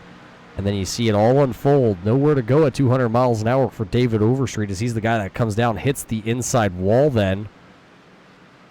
Let's see if we can find another angle of this wreck here for you. There's the 45, Christopher McCullough. You see him coming up the outside. He's got the 03, 2 guys together. Those both names, well, they're McCullough. They came out the outside. They had a good run on this lap down car of J.R. Johnson, and Johnson down the track into the 45, spinning Peter Bailey, and then it was on from there. A lot of other drivers getting wrapped up in this one.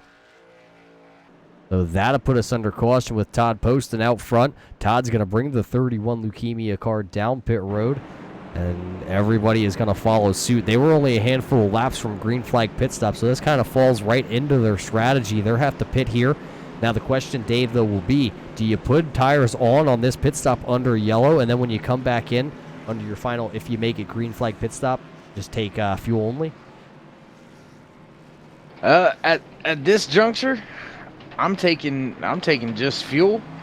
I'm gonna try to get out there and be the one that has control over this restart, and unless I absolutely had to, I don't think I would visit pit road again.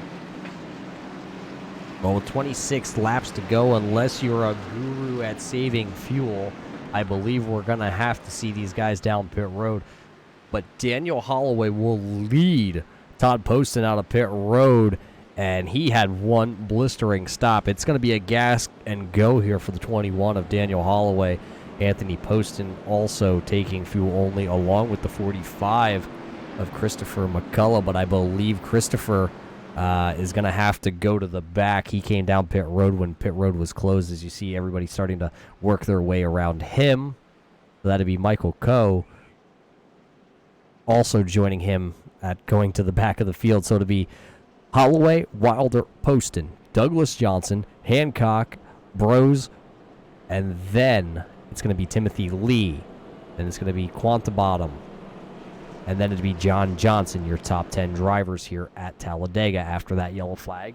And the yellow flag pit stops start to cycle themselves through. Well, while we're under yellow here, Dave, we haven't done it tonight. Let's see if we can take a quick gander at some of these paint schemes. This is the 21 here, Hershey Kisses, number 21 of Daniel Holloway. He's been out front for, 9 laps here tonight, and he's got his tongue sticking out on that helmet of his little bit of Lego smiley face. He runs first right now. There is the 31, Leukemia, number 31, Todd Poston. He found himself 2 laps down early in the going, and he's worked his way back onto the lead lap to lead himself a lap or 2. Here's the unsponsored 91 of Sean Wilder. He runs in your 3rd position. He's been out front for 34 laps, so he's actually on the verge of being pretty safe on the most laps led here tonight. Then back here, the JDS Motorsports 388. That is going to be Douglas Johnson. He's found himself out front here tonight for 15 laps and just has not been able to work his way back into the lead. Russell Hancock here with the National Cancer Firefighter Association 18 back here. He runs in your 5th position. He's been throughout the entire field. He's been wrapped up in a wreck. He runs right now in your 5th spot. The unsponsored iRacing wrap number 17 of Richard Brose. He runs in your 6th position. And how about the IRAPS man himself right here? This Ford Mustang looks like it's about to gobble somebody up, but it's the Hewlett-Packard Enterprise number 24 of Timothy Lee. Thomas Quantabottom with his, I'm not sure exactly what sponsorship is on the hood of this 08 machine, but he finds himself right now running in your 8th position. And then it's the Ricky Bobby Foundation 62 of Les Levy running in the 9th position. Gary Whitmer's got that Coca-Cola 52 Mustang running in your 10th spot. Then it's the Swervin Herman 711 Haviland ZL1 Camaro. He runs in your 11th position. Sitting there in your 12th spot is going to be Sean Stevens. That is the 12th position. Key Realty on the side of the 27 car. Jimmy Crow's got the Haviland Motor Oil ZL1 Camaro, number 16, running in your 13th spot. Then it's the Omni Feed Free Delivery 48, sitting in your 14th spot. That's driven by Jordan Wright. Peter Bailey back here. He's got the Bear 603, and boy, oh boy, is he's going to be looking for blood now because he sits 15th and he wants to go to the front. Another one of the JDS Motorsports 22 car. That is driven by John Johnson. He runs in your 16th spot. Roy Grande right now, he's got his 77 slotted in the 17th position. Kenneth McCullough Jr. with the American flag We the People 03 runs in the 18th spot. And then it's a Trump Train 2020 back here. It's the 45 of Christopher McCullough. He runs in your 19th spot. Michael Coe right now has his machine on fire, sitting in the 9th position. Or number 9, sorry, is running in the 20th position. He is on the lead lap, but right now he's sitting 20th. The 41 here of Michael Whitaker has the 41 Napa Brakes car sitting in the 21st fifth position. That's going to change a little bit as a couple guys are coming down to take splash and goes. David Overstreet is down pit road in the J&J 02 machine. And that rounds out the drivers on your lead lap. Scott Warren is down on the Ford Motorcraft 76 to take on fuel. And the Chucky machine, that's the 37 machine of J.R. Johnson. He runs 24th, 24 laps down. But those are your drivers still left in the event here tonight, as the iRacing pace car lights are off on this Ford Mustang. And Dave, we're going to go back green flag racing with 23 to go, and a lot of varying strategies here. It looks like 17th on back came back down for a splash of fuel. Yeah, and redoing the math, I don't think that splash is really going to help them too much. They're still going to have to hit pit road at least one more time, but I am looking at a few other drivers out there that haven't really been making too much noise. That 48 of Jordan Wright, he finds himself just outside of the top 10. So some newcomers to the front of the field here at the end of tonight's race. We'll have to see if Jordan Wright's able to get the Omni feed Camaro through the field here tonight, or if he's going to get buried towards the back. 23 to go once we take the green flag, and it'll be Daniel Holloway and Todd Poston taking us back to green flag racing. So this is the closest that Douglas Johnson has been to the front in quite a while. He'll restart in the second row to the outside lane, just outside of the money spot for Douglas Johnson, starting fourth. I shouldn't say just outside of the money range. We're just talking pretty much the top three, because the top three is what's going to pay the most here tonight. And, well, he is just sitting outside of it as the iRacing Mustang is down to the left-hand side. It will make the left-hand turn down pit road, and we take the long, painful crawl here from Talladega. 23 laps to go when we take the green flag in the dash for cash here tonight on Saturday. As there it is, the green flag waves, and we're going to go back to racing. That outside lane looks like it's a little bit better formed up than the inside. Daniel Holloway got away from the 91 of Wilder just a little bit, but here comes that inside lane with a full head of steam. It'll be Wilder to the back bumper on Holloway as they come through turn 2 down the backstretch, and they are both going to clear that 31. They were posted as they work down the backstretch. And that 17 third car in lane on the outside, a lot of movement coming from him.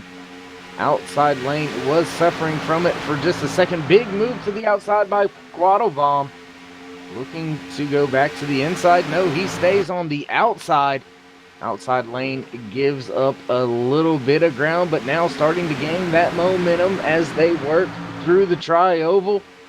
And the laps are beginning to wind down. Just about 21 laps left before we can find out who makes the big money. Outside lane surging forward. Inside lane coming back once again. Holloway and Poston at the line. It was scored as Poston. Holloway trying to take that lead back away. Has a big push from the 91 of Sean Wilder. That outside lane still being pushed and still being led by Poston and pushed by Douglas Johnson. As they work down here into the trial, it's still going to be a drag race between the two. Poston was shown as the leader last time by. Let's see this time. It's going to be the outside lane once again. So Poston's going to lead, I believe that's his 6th lap here tonight at Talladega. So that outside lane with Douglas Johnson pushing 31. It's got some strong candidates on the outside. The inside lane, though, you can never count them out. Look at the big shot there from Wilder to the back bumper of the 21 of Holloway. It got him all sorts of out of shape. Now Poston's going to jump down. He's going to take the spot down to the inside lane. That's going to open things up, though, for Douglas Johnson now. Maybe Poston didn't like what he saw happening to the outside lane behind him in his mirror, so he jumps down in front of Holloway. He's been racing with Holloway for quite a while, so they know how to draft together. The question can be, though, is Poston going to be all right down there on that bottom lane, or is he better off jumping back to the top? He leads another one here at Talladega, though. I think the place to be is that bottom lane. You can hug that yellow line and know that normally people aren't going to look to pass you on that left-hand side. But what you do have to watch out for is the car that is pushing you. If he decides to leave you right when that outside lane gains the momentum, big move down there on that bottom lane. 18 got out of line, now finds himself right back where he was running. Outside lane, losing a little bit of time and momentum as the 21 is still pushing that 31 machine of Todd Poston. So Todd, proving us all wrong, proving it can be done from the back of the field, 2 laps down, now leading his 7th lap of the race, and he is leading when it matters the most, and that is coming to the end of this thing. When will those pit stops begin, though? Because green flag pit stops still looming in the air. Will they be green flag or will they be under caution? We'll have to wait and see. And Roger, business, if it hasn't already picked up, it's about to ramp up. Yeah, it is. And you talked about somebody that was 2 laps down being Todd Poston out front. Here comes Douglas Johnson. But somebody else that was 2 laps down at one point is the 41 of Michael Whitaker. Right now, Whitaker finds himself running in the 14th spot, and he's got all 4 fenders on that 41 Napa car, so he does have time to get back to the front here with 18 to go and another pit stop yet. If he hits his pit stop just right and has dancing partners, he could be in contention for this one too. But right now, it's still going to be that 31 leading at the line as they work around. I believe that is the 37 of J.R. Johnson down on the bottom of the track there. He has gone multiple laps down, now shown, I think that's 28 laps down as the field works around him once again. Out front, though, it is still side by side. Oh, big wiggle out of the 08 and the 17 at the front of the field here. They were both able to gather it up. It looked like one bobbed when one was trying to weave, and they were both sideways towards the front of this one, and that could have spelled disaster for a lot of these guys because we've had, I believe, 6 yellow flags, 6 cautions here tonight, and a lot of these guys have already used all 3 of their allotted quick repairs, so that could have wiped out a bunch of these contenders at the end of this one. Look at the 17 all over the back bumper of that Douglas Johnson 388. And I think that is because he wants to get him out front and back down to that bottom lane to pit with a handful of other drivers when they do hit pit road. And that's something you got to watch out for, as these guys are all over top of each other. Third lane beginning to develop as well. When will those pit stops begin? Will they run over each other? Will everybody get on to pit road clean? The 41 of Michael Whitaker starting to make that third lane work. I believe he has the 711 of Herman pushing him. So 3 lanes starting to develop. 16 laps left. Sorry about that. A little under the weather still over here, but the question that's got to be asked here, Dave, is do you pit before everybody else and top this car off with fuel and go the rest of the way? Or do you run it as long as you can and take as little? Oh, look at the move here by the 08. He's going to go up and block that 41 of Whitaker, who's pulled the outside lane all the way to the front with just 2 cars. He's got the lap down car of that is Scott Warren in the 76 machine, pushing him to the front of this field, and then Quattlebaum just jumps up to the 3rd lane, and now it looked like the 17th thought about doing the same, but no room to make it 4 wide going into turn 1, so they're going to have to just settle for 3 wide for the time. But Dave, do you come down sooner than later, or do you run it out? Well, if you're in the middle lane or that 3rd lane, I don't think you have a choice to come down with anybody else. I think you're going to end up stuck out there. You're going to have to run a little bit longer, but with 3 wide action, cars moving around, I think I'd roll the dice and stay out, try to accomplish what McCullough has been able to do by extending the fuel run coming out grabbing a hold of the lead pack as they're coming by you, and hopefully you have enough time to utilize the run to get back up front and pass a few cars. Well, there you have it, as we were still 3 wide at the line with 14 to go. That 17 machine of Bros is all over the back bumper of Douglas Johnson. He is look at them all bob and weave down the backstretch. The 17 from the middle lane almost all the way into the door of the 08 of Quantamon, as Quantamon still pulling the outside lane. A lot of movement from a lot of cars, and it's only going to get worse as they get lighter and lighter on their fuel load. The rear end of these cars are going to start to dance around a little more. Looks like we have a handful of drivers hitting pit road, majority staying out another lap, and they will be able to make it to the end on fuel here with this pit stop. So how long does the rest of the field wait before they begin to hit pit road? Poston, still your race leader, now leading his 12th lap of the race tonight. And I mean, he's the man that kind of holds the key. When he ducks off, I'm sure he's going to have 5 or 6 drivers come with him to pit road. Yeah, that time by was Les Levy, Jimmy Crow, Roy Grande, David Overstreet, and Michael Coe coming down pit road. Now this time by, do we see anybody out of the front pack duck down to pit road? Nobody is going to come down this time by. They will all stay out there. So that's actually going to put those guys probably that just pitted a little bit of a disadvantage as you see him down off into turn 1. That first guy that they're going to come upon, that is Michael Coe. And actually, I believe, speeding penalty for the number 9 of Michael Coe, 17.8 seconds in his pit box. That will put him a lap down.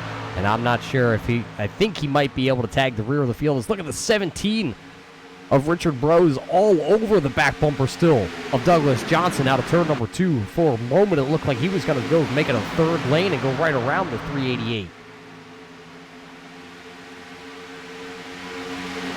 That 17 losing a lot of ground, losing a lot of momentum. Leaders are pitting. Poston's on pit road. 17 does get to the bottom and down.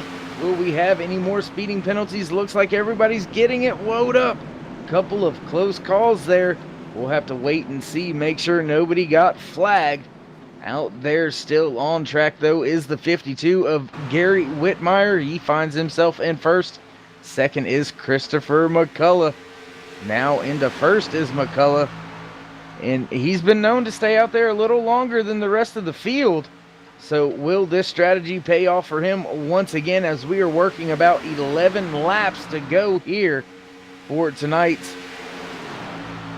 Dash for Cash? Yeah, right now it's the 45 of Christopher McCullough. Kenneth McCullough pushing on the back bumper there with the 03. Will we see them guys come down pit road this time? We do. Here comes Christopher McCullough, Kenneth McCullough. It looks like Gary Whitmer and Peter Bailey also coming down. It looks like all 4 of those drivers will get it woed up. That will turn over the lead, I think, right back to that man, the 31 of Poston. Somebody's into the outside wall. That is Holloway, and that's going to also take the 76 of Scott Ware along with him.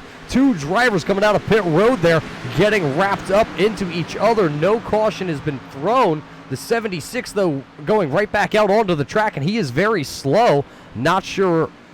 No caution is being thrown as we stay green flag racing.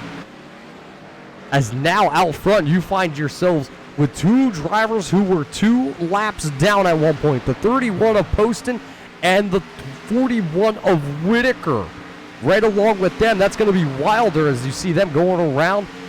Peter Bailey right there. So now the only 2 that are out front, that is going to be the McCulloughs. And right now they are nose to tail coming off pit road. But here comes Poston and Whitaker and Wilder. They right now have the head of steam. But I believe your McCullough brothers right here will be able to join into this group and, making a 5-car little battle here. Exactly what I was thinking was going to happen. The McCullough clan, they stayed out a little bit longer, came off a pit road together. They're going to be able to actually battle with this 3-car draft that had Poston leading that draft, the 41 of Michael Whitaker now leading that outside lane. Poston once again crossing the line as your race leader, putting lap 13 underneath his belt. These drivers will make it around the lap machine down the back stretch. Will that backpack have enough time to catch up with only 9 laps left here tonight to go? And Todd Poston putting his machine exactly where it needs to be, leading that bottom lane. Looks like one of the McCulloughs has decided to go ahead and drop down. No, that is the 91 of Sean Wilder that dropped down behind, and Poston up the track. Interesting. Yeah, so it's 3 cars to the inside and 2 cars to the outside here at the front of the field. But the big battles are brewing back here. 6th place. That is Douglas Johnson right now running around in the 6th place. And that is Swervin Herman to the outside being pushed by Les Levy. This is a group of everybody from 6th all the way back to, it looks like, the 16th position is all kind of right here within about a half second of each other. And they are really duking it out. We're going to be coming by this time. We're going to get the 7 to go marker for your front 5 who are kind of running away. And I'm looking at the speeds.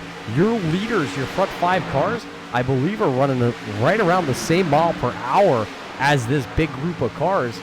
So if you're kind of sitting back here and you see that, do you go single file and try and run them down in 7 laps? You're only 3 seconds out of the lead at the line that time. Let's check the score. It's still... that's about 3.5 seconds. So actually your leaders, your front 5, pulled away a little bit that last lap. Yeah, last lap by, it looked like that lead pack was actually 2 to 3 miles an hour faster than some of the drivers in that backpack. Top 2 in the outside lane decide to drop to the bottom. Crashing down the backstretch, a big one with the lap down car. J.R. Johnson, multiple laps down. They took him 4 wide. I believe that might have been the 22 of John Johnson. Tried to go underneath. And then we round up, flipping, sideways, everything. Here with 7 laps to go, it's going to shake up the entire field here. Oh, boy, that is not what you wanted to see. I'm lost for words here, Dave. Let's see if we can throw it back on a replay. We're going to see they are 4 wide here. And then Quantum Bottom gets turned by the lap down car, the 37 of J.R. Johnson. And that's the 77 of Roy Grande ends up on his roof. I think that's the 18 of Russell Hancock also involved in that one. Les Levy was involved in that. We're going to have to throw it back and watch it again here. Let's go see if we can go overboard. You can see them all coming up on the lap down car of J.R. Johnson. He holds the bottom. The 22 of John Johnson had to go down there and split him. And then the 37 and the 08 get wrapped up. Looks like Jimmy Crow is involved in that too. David Overstreet also involved. The 27 of Stevens is involved in that. You see the 52 of Whitmire Jr. or Whitmer Jr. coming to a complete stop there.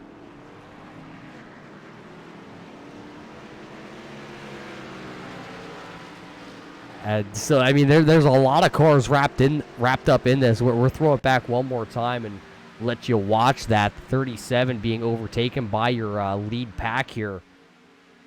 And then it all kind of unfolded there. It looks like the 37 possibly into the left rear of the 08. And that just kind of sent everybody scattering down the backstretch. So that's unfortunate for a lot of these drivers. Remember, we were coming down to the end of this race here, Dave, and a lot of them had already used their quick repairs. So a lot of them don't have any more quick repairs left in the bank to use. Yeah, a lot of drivers going to get caught out with that. No fast repairs left for them. So the field is going to get shrunken. Also, Todd Poston and those drivers, Michael Whitaker, Christopher and Kenneth McCullough, Sean Wilder, this is a caution that they did not want to see. I think they had the field in hand and we're going to be able to decide it between them 5. Now they have to deal with at least 10 to 12 cars back right on their bumper. And we're not going to get a green-white checker just yet. We will get back green flag racing, I do believe, before the scheduled distance.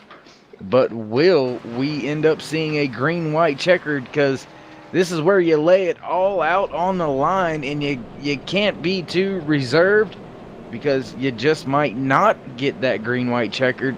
So now's the time to go. Now's the time for no give.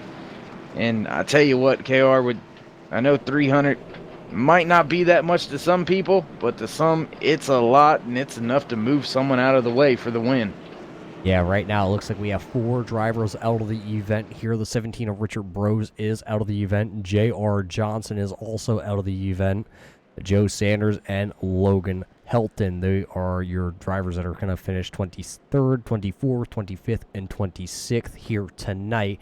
Looking through the field, though, a lot of these drivers, except for one, are on your lead lap, and that is going to be Scott Warren. He has actually shown 3 laps down now in the 76. So that'll give us 21 drivers on the lead lap here. It's Anthony Poston, Michael Whitaker, Christopher McCullough, John Wilder, Kenneth McCullough, Douglas Johnson, Stephen Herman, Peter Bailey, Timothy Lee, Jordan Wright, Michael Coe, David Overstreet, John Johnson, Russell Hancock, Jimmy Crow, Gary Whitmer, John Stevens, Thomas Quantibottom, Les Levy, Roy Grande, and Daniel Holloway is coming down pit road. He's going to top her off probably here with fuel, and he's got a brand new Hershey Kisses 21. So this caution actually does save the 21 of Daniel Holloway, but your top 5 drivers of Poston, Whitaker, the McCulloughs, and Whitaker and Wilder probably didn't. I say probably, but they were probably screaming at their spotters, where did the caution come from? What is it for at this point? And they wanted to run away and hide with this one, and they were faster than the group behind them, so they had no pressure coming from behind. Yeah, unfortunately, like you said, the 21 did get saved by the caution, but his race, I believe, is pretty much over with being stuck back in the back of the field. I don't think he'll have enough time to come up through the field unless we see that ugly, dreaded green-white checkered come out, and it involves some of the drivers up in the front of the field. The 21 is going to have a lot of ground to make up, and with, I believe, we'll get the one to go this time around, so we'll have 2 laps to go when we get started. I guess consider it a practice green-white checkered?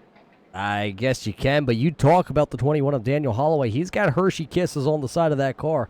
And, well, one of the men who were best known here at Super Speedway Racing, one of their smaller sponsors, and I can say this because I'm staring right at his paper cutout here, I guess if you want to call it, or cardboard cutout, was Dale Earnhardt. And Dale Earnhardt was one of the best at Super Speedway Racing. Remember, Dale Earnhardt's last win, he came from outside of the top 15 to park that car in victory lane. Daniel Holloway, with the speed that we've seen out of that 21, I wouldn't put it past him with having the speed underneath the hood to go right back to the front here tonight. Yeah, but we all know Earnhardt was in a class of his own, a league of his own when it comes to drafting and super speedway racing. A lot of people said that he could see the air. Not to take away anything from the driver in that 21 machine, but I just don't know. That's an awful lot of ground to make up in only 2 laps. What do you mean? He can't see the air? Have you seen the helmet of the driver of the 21? I mean, to wear a helmet like that, you got to be able to see something. Well, we'll just have to see what his helmet is. Let me go to my onboard shots here as well and see if I can't see what you're talking about here. Oh, with eyes that big and that open, he's got to see everything, so maybe he can get it done. Exactly. He's going to restart, though. Second to last car in the line here. So Holloway will restart 20th. The only other car behind him is going to be David Overstreet in the 02. And right now, Overstreet actually has no hood showing on our screen here. So we'll have to see if Overstreet's going to be able to push Holloway up and around, or if that car is going to be dead in the water. If not, though, remember, these cars punch the big hole. He could possibly go to the outside, and maybe he could hook up with somebody like Les Levy, who needs some little help for the Ricky Bobby Foundation. Or, well, maybe the old boys out front here of Poston and Whitaker, who've been multiple laps down, will be able to sneak out the W here tonight. But also something I did take notice, the 45 of Christopher McCullough, who's going to start second on the inside lane. He's got a little bit of a friend, if you will, behind him. He's going to have the 03 of Christopher McCullough. So you're going to have two McCulloughs nose to tail with an old foe of Todd Poston right in front of them. See how nicely they play along with each other. But you also got to remember, you got the 91 of Wilder, and you're going to have Douglas Johnson also nose to tail with Peter Bailey to the outside. So you got all sorts of scenarios that are going to run through here in the next 2 laps. We're going to see if we're going to be able to come back around here and grab the white flag, because once the white flag flies, Dave, it's going to be on like Donkey Kong.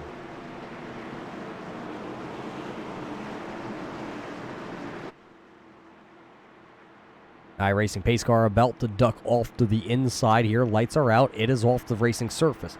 It is the long, slow crawl that all these drivers hate here from Talladega, and hopefully it's going to be the last time they have to take this crawl here, because once we get up to speed, it's going to be 200 miles an hour to the finish here from Talladega, and I'm about to drop this flag, and I believe the green, it's fooling with me here, Dave. The green flag is about to drop, and there it is. Todd Poston's going to hit the loud pedal. We will go back green flag racing. 2 laps to decide the NSRA dash for cash here, and look at Michael Whitaker get a push down into turn 1, but now that inside lane, Christopher McCullough all over the back bumper of Poston. As they come down the backstretch, Poston's going to have the lead. As look at him go a little bit side, he got a little sideways there off the front bumper of the 45. That outside lane is starting to gain the momentum down into turn 3. They're going to go side by side. Poston, though, has the lead for the time being. Still with the race lead, pulling almost 2 cars in front of that outside lane. Look for those McCulloughs to jump to the middle. They do. They leave Poston all by himself.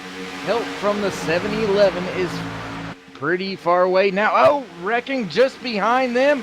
Caution is out before we get back to the line. We will have a green, white, checkered here for the dash for cash at Talladega. And we'll have our first one. Will we have a second?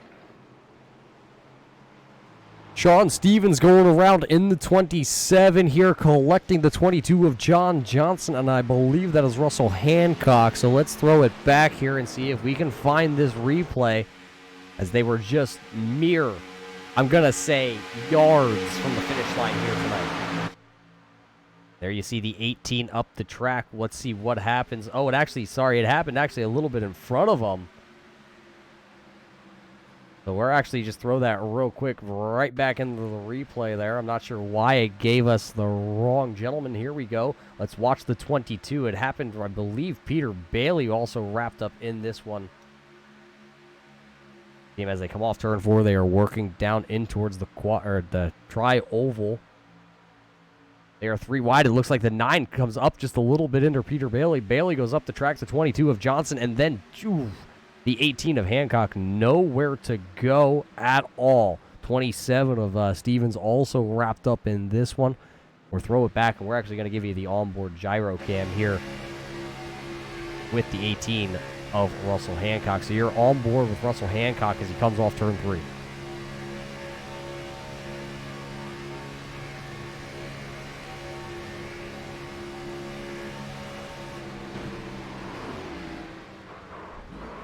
Absolutely no place to go for Russell Hancock in that one. As the motor expired on the 18, he actually was able to limp it back around to pit road, but that'll put us back under caution, and that means green-white checker heading our way here at Talladega. I don't think your leaders are going to have to pit here, Dave. They've only been out there for about 11 laps for the McCulloughs. You see them all down there trying to take the shortest distance around the raceway in case we have to go even farther into the green-white checkered pool.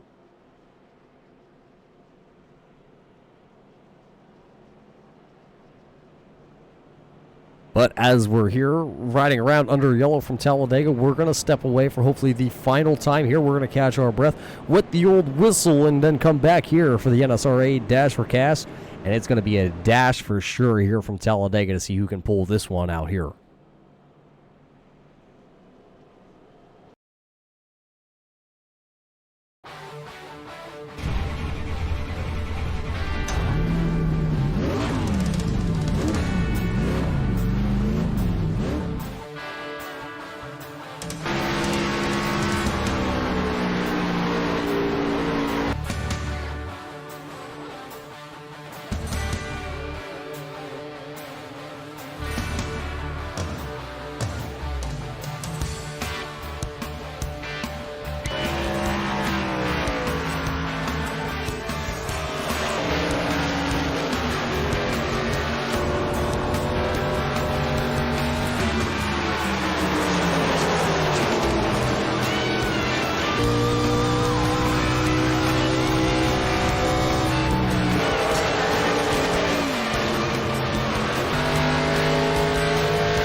Welcome back here to Talladega Super Speedway. Green-white checker is just about to begin here for the NSRA. It's the dash for the cash, and it'll be a 3-lap dash here to be a green, a white, and a checkered flag. Right now, this is how they're going to line up. It's going to be Christopher McCullough and Kenneth McCullough on the front row. Then it's going to be Anthony Poston starting third, Michael Whitaker starting fourth, then it's going to be Stephen Herman in fifth. Sean Wilder's going to start there sixth. Douglas Johnson's going to be seventh. Then it's going to be Timothy Lee in eighth. Jordan Wright going to start ninth. Gary Whitmer going to start in your 10th position. Thomas Quantabom Jr. going to start the 08 in 11th after going for a wicked ride. Then it's going to be Les Levy in 12th. Roy Grande there in 13th. Daniel Holloway in 14th. And Michael Coe there in 15th. Russell Hancock 16th. John Johnson 17th. Charlton Stevens going to start 18th. David Overstreet going to start 19th, and he will be the last car on the lead lap. Peter Bailey is out there 1 lap down. Jimmy Crow is down there, or out there 1 lap down. So out of turn 4 here, we're going to look for the pace car to make the left-hand turn, and then there's going to be that long, slow crawl.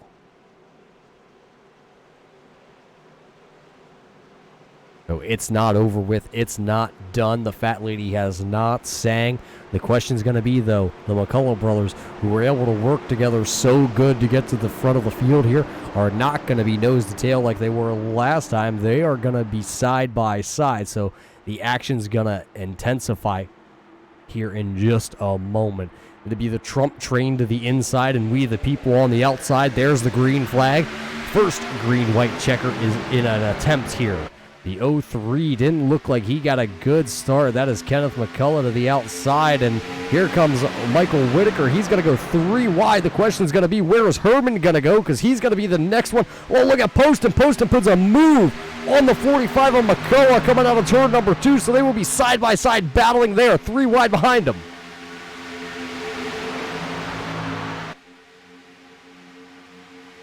Poston right now has the lead on the bottom lane. That is the 91. Pushing the 91 goes to the outside, so that's going to force Poston back to the inside. Now he's going to have Douglas Johnson pushing that 31.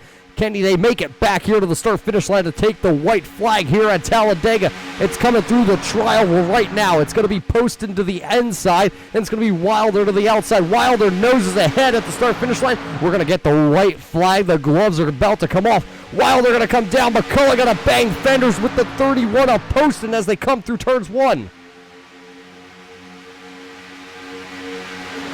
Off turn 2, it's going to be Wilder. It's going to be Poston. And then it's going to be Douglas Johnson. Those are your top 3. Right now, Christopher McCullough is 4th. Here comes that 48 of Jordan right on the outside. He's being pushed by Roy Grande. Do they have enough speed? They get separated. Poston looking to the outside. He gets shuffled by the 383 there, crashing in the back of the field. Separated. Something happened to the front there. Oh, Grande going to get turned. Poston's involved. That's going to it looks like Wilder's going to get around. A big mess behind him. Let's follow it to the finish line. Here comes the 91. Wilder's going to win it. And then it's going to be Douglas Johnson. And how about Jordan Wright coming out of nowhere? Wright will finish 3rd. And there is a scuffle of cars all down into the grass. Poston goes from being 2nd all the way to, oh boy, I don't know where he's going to finish. But right now they're still trying to come across the line. The 9's trying to figure it out. We're going to let this all kind of scatter through. We're going to throw it back on a replay, though. You got to see what all just transpired back here. As there you already see it happening, actually. The 31 is sideways, and look at everybody just pile in as they're trying to get to the line. Look at it, the field just scatters through. It is unfortunate for a lot of these drivers. They had a good run coming down to the finish. Unfortunately, not going to be able to finish, but your winner here tonight is going to be Wilder. Then it's going to be Johnson. It's going to be Wright. Quantabon going to finish 4th. Gary Whitmer 5th. John Johnson 6th. Christopher McCullough is going to come home in 7th. Les Levy is 8th. Daniel Holloway going to come home 9th with a Tour Up 21 race car. Sean Stevens going to come back for a 10th place finish.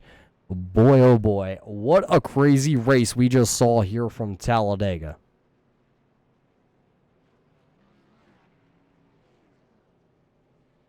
Well, race fans, don't go anywhere. We're going to get to the post-race show here in just a moment as you see the 91 of Wilder burning them down, celebrating his victory. We're going to see if we can catch a quick word in with him and the rest of your top 3 drivers here from Talladega for the NSRA Dash for the Cash.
Well, welcome back, race fans, here to the Talladega Superspeedway. It was the NSRA. It was the Dash for the Cash. And boy, what a dash they had at the end with a green-white checkered finish. In the booth here by myself, Dave, having a little bit of technical difficulties. But we have caught up with your top 3 finishers, the ones who are in the pay window, if you will say.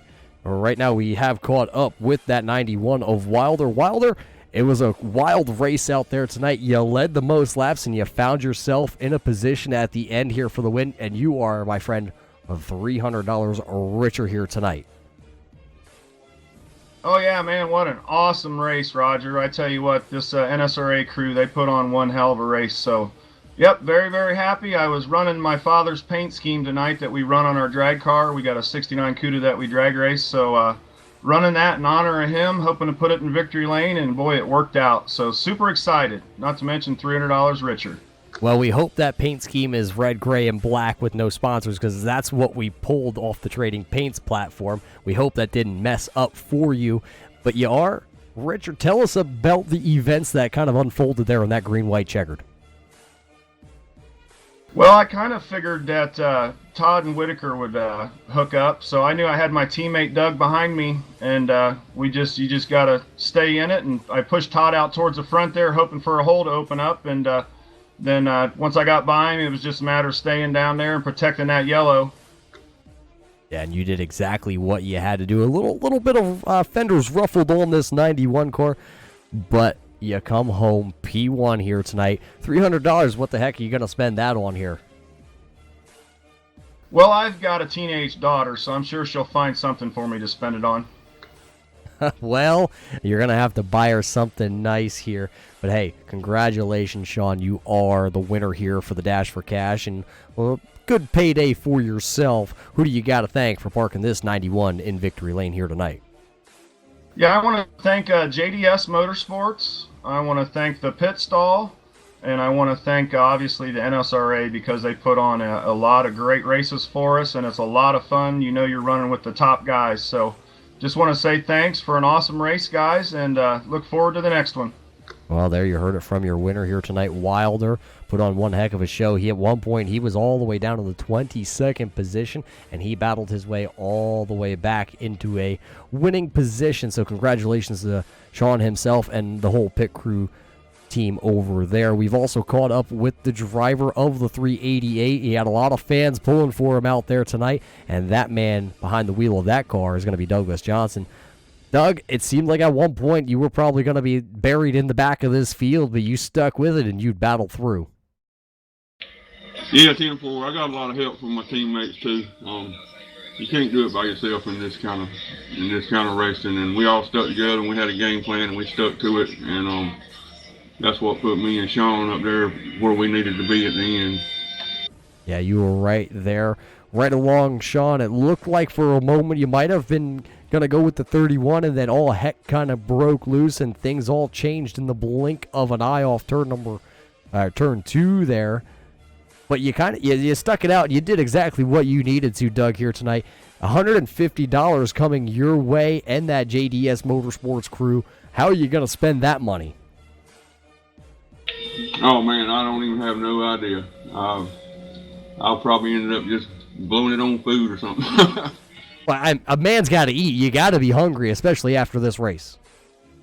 Yeah, damn well. But hey, congratulations, Doug. $150 your way. But before we let you go, we're going to roll the red carpet out for you. We're going to hand you the mic here. Any shout-outs you need to give for that car? Oh, yeah, well, I want to thank God first, and then I want to thank all my teammates on JDS Motorsports and the guys at Pit Stall and Todd and all these boys at Nsra. They put some fun races out for us.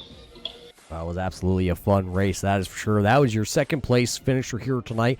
The man with the 388 JDS Motorsports Chevrolet, that is going to be Douglas Johnson. He is $150 richer here after this event here tonight. And last but least, it's going to come down to the man who was probably buried the farthest back out of anybody here tonight. It's going to be Jordan Wright driving that 48 Omni feed car. Jordan, the seas parted for you there at the end. They did. You guys said that here at the end of the race, you'd be back to talk to me, and look at it. Somehow the seas parted, and here we are talking. Yeah, we're talking, and you're gonna. I think I hear in your pocket you're jingling it a little bit. $75 richer than you were probably. Well, let's see. How long have we been here tonight? Well, 3 hours and 10 minutes ago, you did not have $75 to your name, but right now you at least do have $75 in your pocket. I know, it's awesome. Finally got some money from a money race here on iRacing. Who would have thought that you can take a simulator and win some money with it? That was definitely one heck of a feel. But tell us about how the seas did part there at the end of the race, because you were not inside the top 5 on that last lap, and all of a sudden coming through the tri-oval there, you found your spot in third. I've honestly been in that position so many times that I knew there on that last restart that I had a shot. If I could get the right openings, just using the slipstream draft and coming up through the field, then unfortunately I think the 388 and my teammate Todd got together there and wiped a few people out, and here I am in the money. Wow, that's all it is about being around at the end, finding yourself in the right position. And my friend, a third place finish, you can't hang your head at that. I mean, you can hang your hat on it, that's for sure, especially when you're getting a little bit of cash in your pocket. So before we wrap this little shindig up here tonight, who do you got to thank for parking the 48 Omni feed car in victory or in third? I'd like to thank my sponsor Omni Feed and Supply there, and then Todd Poston and Russ and Steven and Daniel and all the guys that worked with me today, my NSRA guys over here that put the race on, the 3 Wide Motorsports team for grabbing me an awesome race car and unrolling it and fixing it multiple times, and you guys for broadcasting the race. I really appreciate it. Well, it's all our pleasure here at the Turn 3 Racing Network to help you guys out here. It was one heck of a race, so congratulations, Jordan, on a third place finish. I really appreciate it. I hope that you have a nice rest of your night. Well, there you heard it from your top 3 racers here, a little bit richer. Sean Wilder winning this one here from Talladega. He parks that 91, you see it right there. A throwback paint scheme, if you will, for himself. $300 to Wilder, $150 going to go to Douglas Johnson, and Jordan Wright going to snatch a cool $75 here with the NSRA Dash for Cash. Well, that's going to do it here for the Turn 3 Racing Network. Congratulations to all the drivers here from the NSRA crew. You're going to be able to actually catch the final NSR race over on Max Speed TV tomorrow night, I believe, is their final race of their season. So make sure you tune in to the Max Speed TV YouTube channel to catch all the action. Good luck to all their drivers, and we will catch you next time right here on your Turn 3 Racing Network.